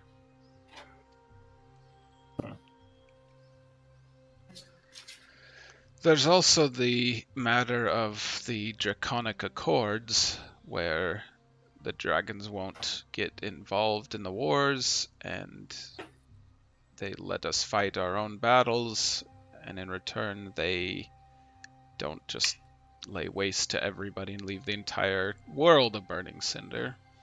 Indeed. That's generous. With that, Generous of Togrim, them. is there anything? What does Valkstad think about this? Would that provoke perhaps some chromatic dragon that the hobgoblins are hiding? Does he know of anything about that?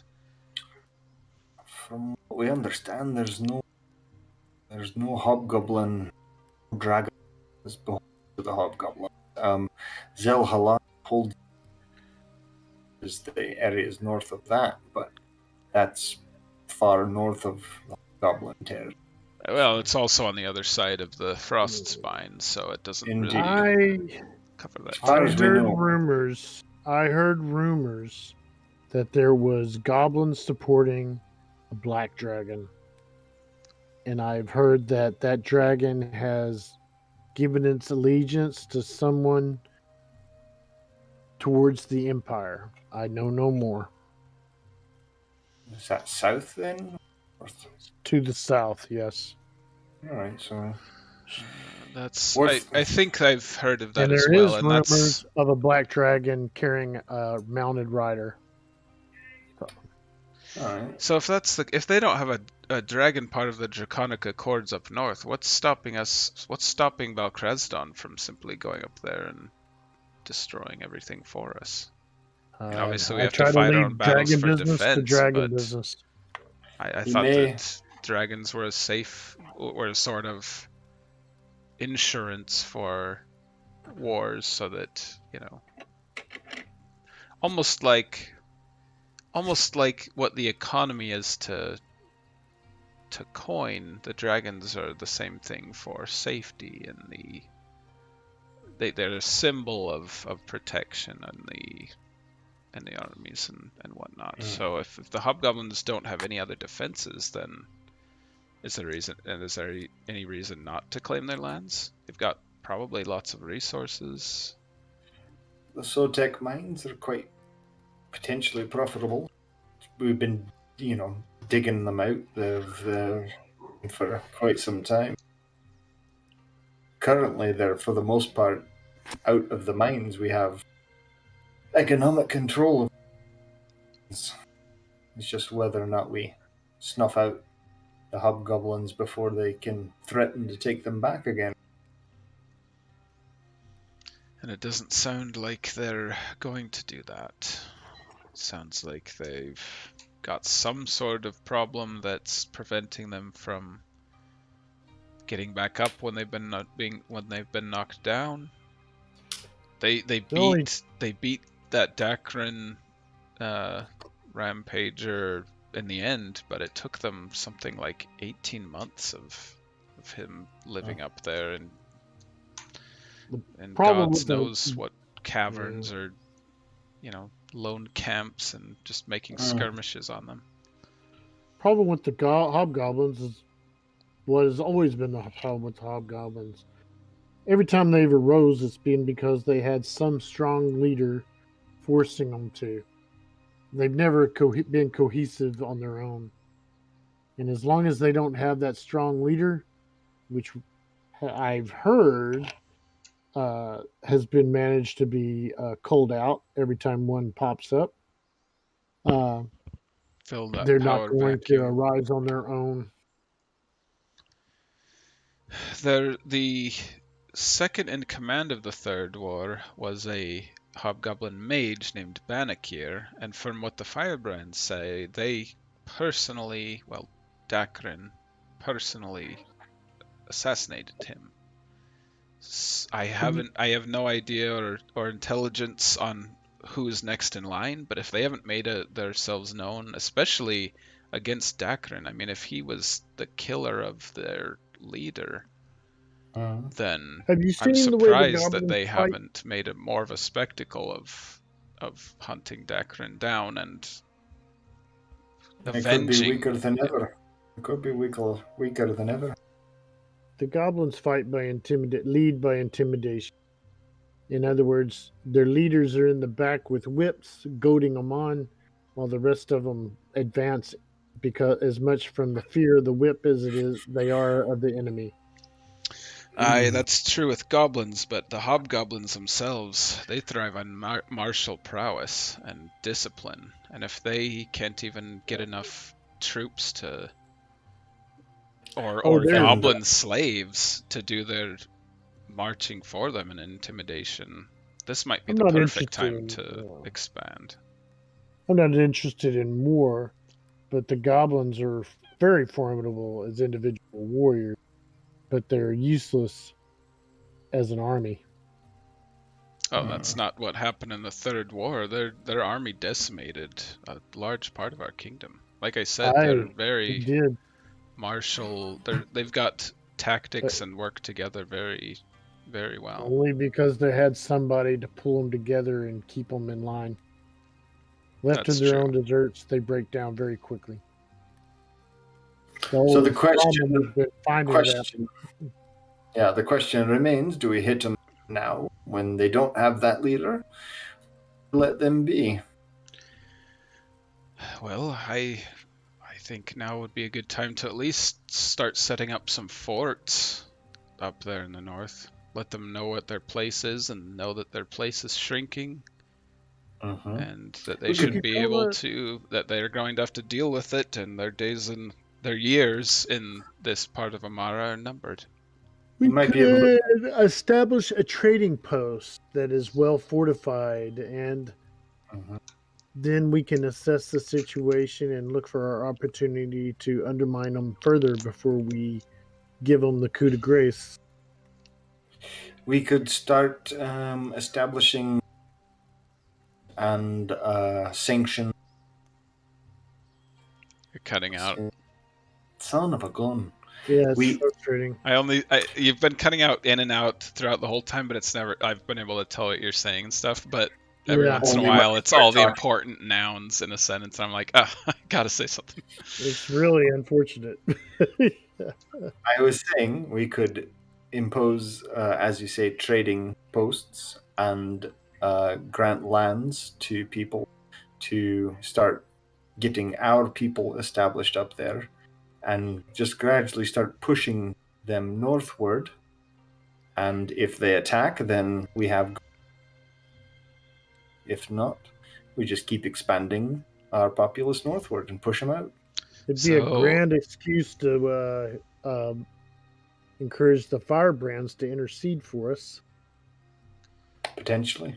Depending on if Dakrin's up for more of that. It seems like he had a bad experience with them, but that remains to be seen. Yeah, but with the white motivation, like poor settlers being attacked by goblins, persecuted by the goblin oppressors, we could have the Firebrands take care of our situation while we continue to profit.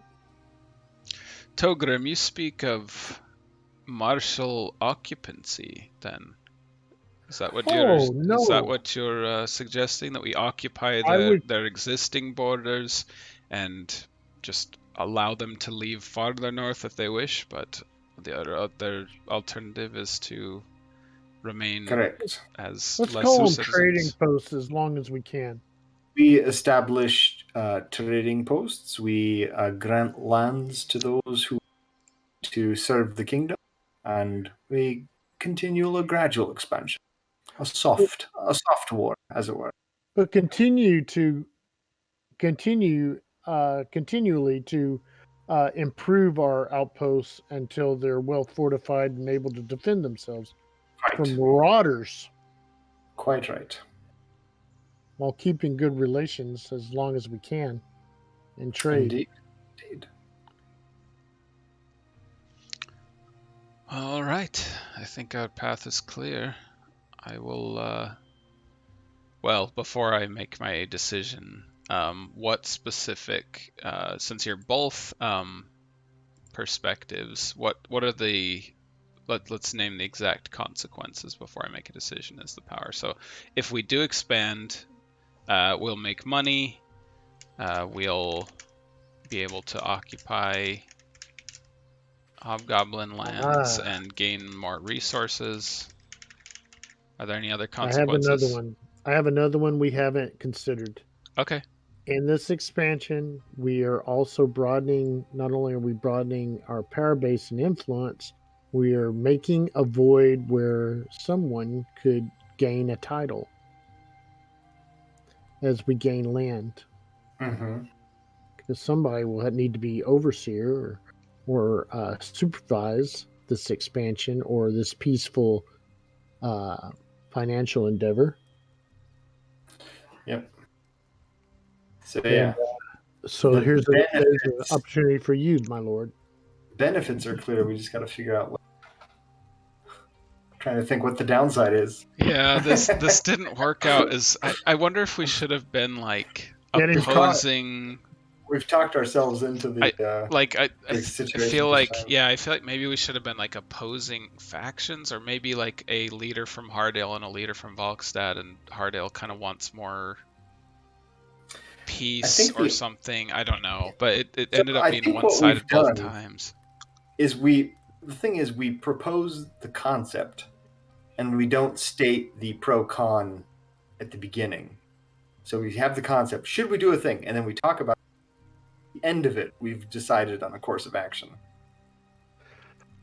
as opposed to right at the beginning. Well, I feel like you guys should have been making a few more predictions. Like, you're supposed to say, well, yes, if we do that, then this will happen. And that's like gospel, like you can say, okay, that's a true prediction kind of thing.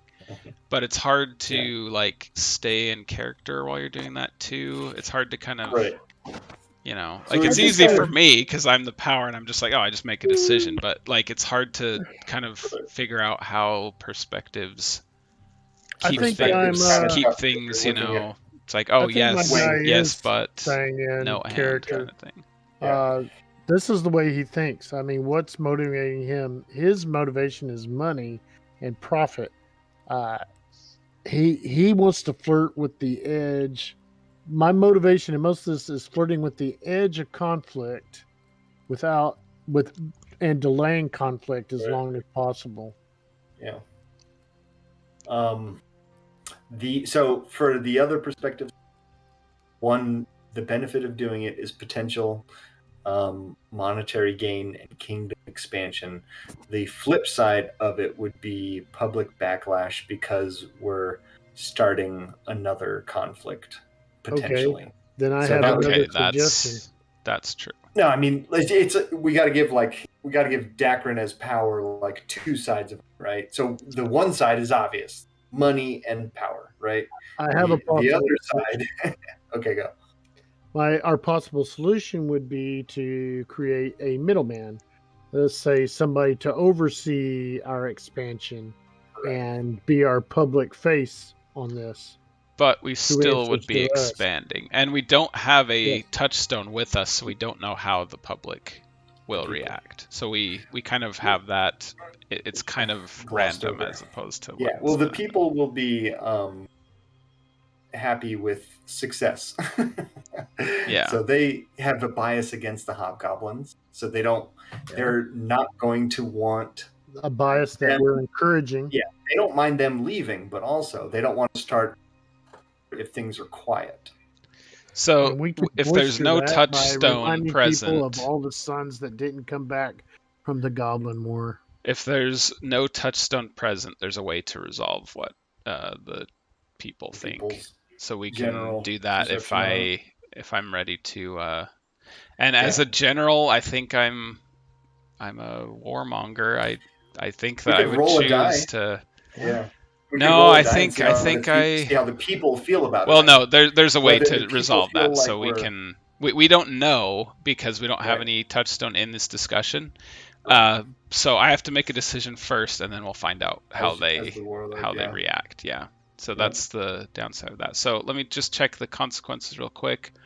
Okay, so there weren't that many. I guess in the future, if we play this again, we should declare predictions and write them down because it says like if they're abandoned predictions, then they don't come true. If predictions contradict each other, then the prospective players have to agree on which one is wrong.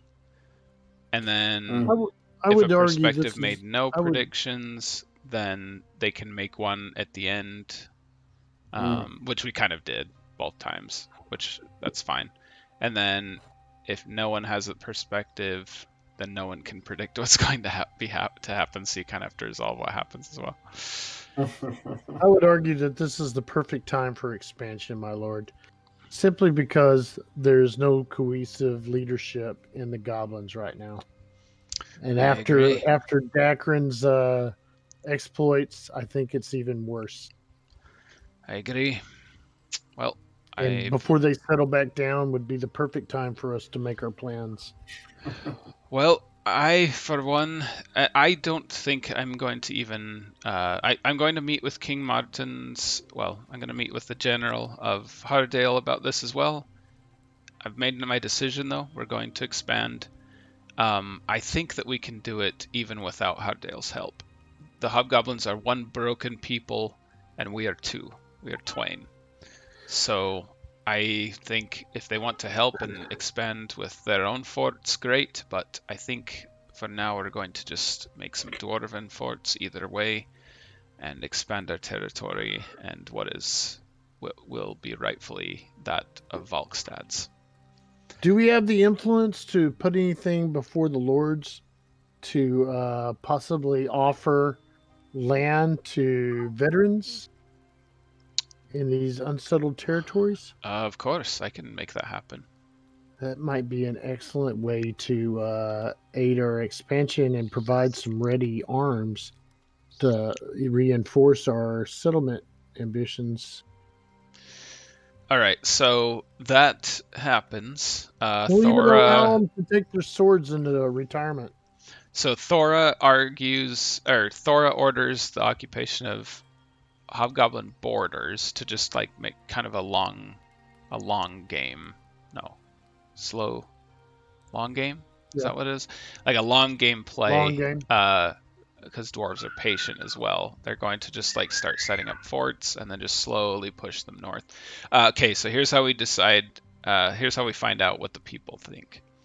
I'm gonna count to 3, and we each hold out 1 or 2 fingers. Okay. So everybody get ready. Get your hand ready. 1, 2, 3. Okay. It was all the same. So the people are fine with how the crossroad turned out.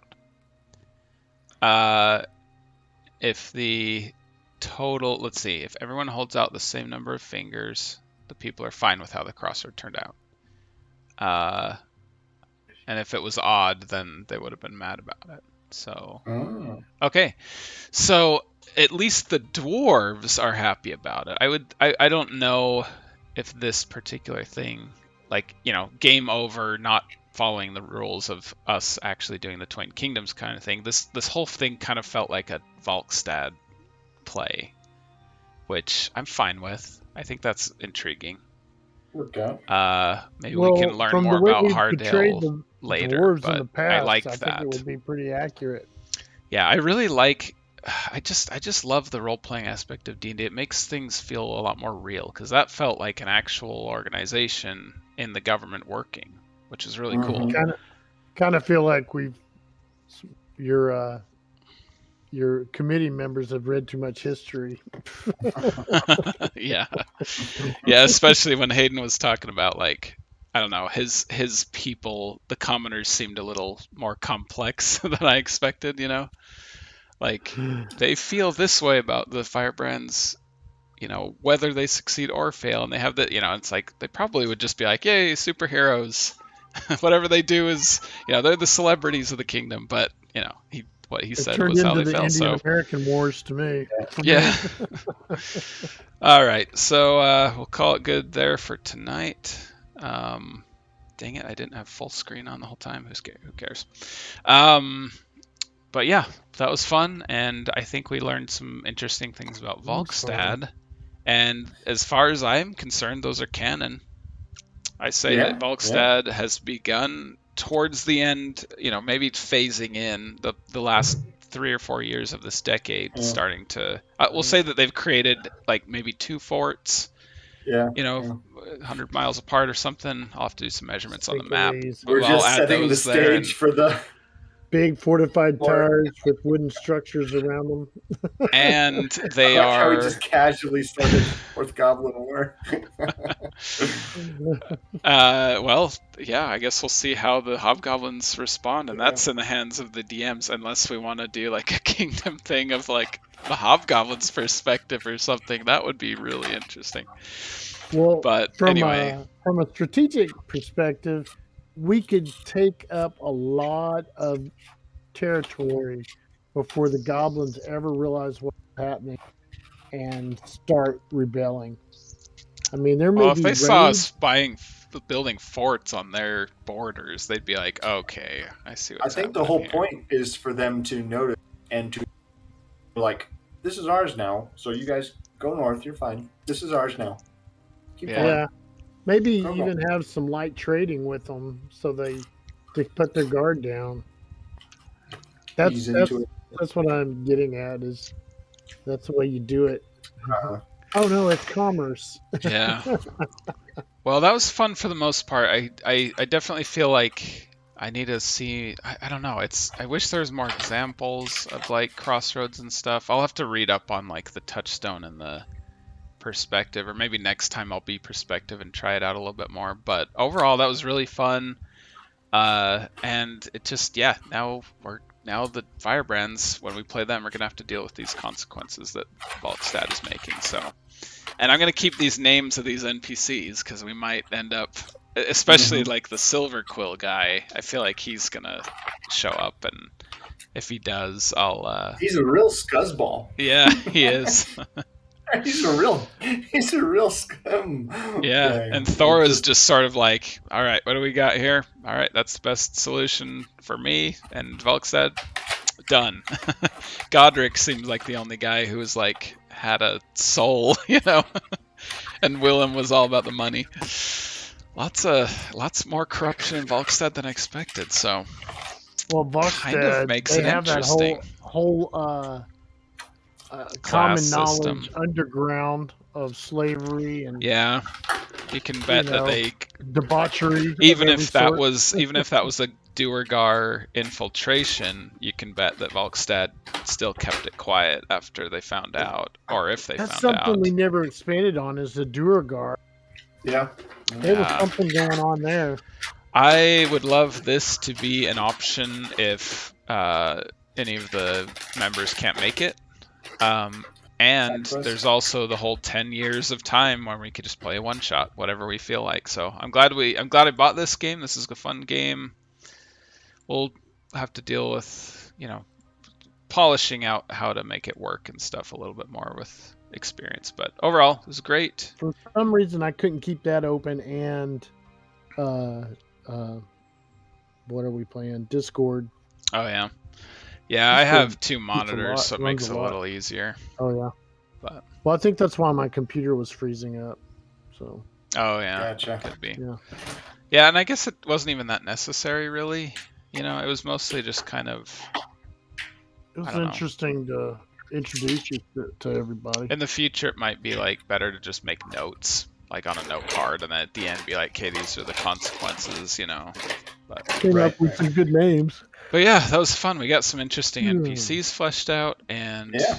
some new conflicts that the Firebrands haven't had to deal with yet. It's all been dragons and monsters and armies now, but now they might have to deal with a slightly intrigue. corrupt political intrigue movement that the dwarves are totally fine with. But Hardale might be like, "Are you kidding me? Like, we just got over this war, and I kind Are of feel they- like we the- may be the more war prolific already? than you with reproduction and restoring our populations, but come on, Valkstad, like now, like we kind of don't feel need like this war." Valkstad is a much older, more decadent society. And they're like, "This is our ancestral home. We took it back from the hobgoblins. Why not take more to show them how it feels?" But Hardale's like, "This is our new kingdom, and we're gonna build our legacy from here." And so they don't want to like any threats to their young kingdom. But Valkstad is like, "We are the eternal. We are the What if the eternal dwarves are successful? fort." This could be interesting, and it could even bleed into like our next campaign or something. So Mhm. it'll be pretty fun. All right. Mhm. Well, it's after midnight for Scott and me, so we'll end it there. But thank you for Yeah. playing. It was fun. And next Yeah. So week are we going to we'll play do. tomorrow night? Yeah. We'll so see. I'm fine with that. If you Try. guys have time, try. I'd love to, and hopefully Dustin will be available then, and we can just sort of flesh out our backstories. And I don't know if I can do this 2 nights in a row. We'll see. yeah, it might be a shorter session. Honestly, we could just. It doesn't have to be as detailed as we can Well, I always flesh it out thoroughly later. So. enjoyed the visit too. It Yeah. really expanded the world for me. I don't know Yeah. about y'all. And that's what Yeah, I was hoping for is, we see the game through the eyes of our characters, and then when we're DMs, we see, it's limited. It has, like, by nature, like, you have to kind of focus on one adventure at a time, but this was Yeah. fun to zoom out and have, the whole kingdom have an opinion about us. Like, that was kind of fun Yeah. to establish, even though one person was deciding it. Like, that just Yep. deciding that and dealing with that is kind of a fun thing to have, so. Yeah. Very cool. Good All right. stuff. I All right, Have a enjoyed guys. good night, and Good night, y'all. hopefully we'll be able to play again tomorrow night. All right. Bye. I'll see ya. Good See night, ya. y'all.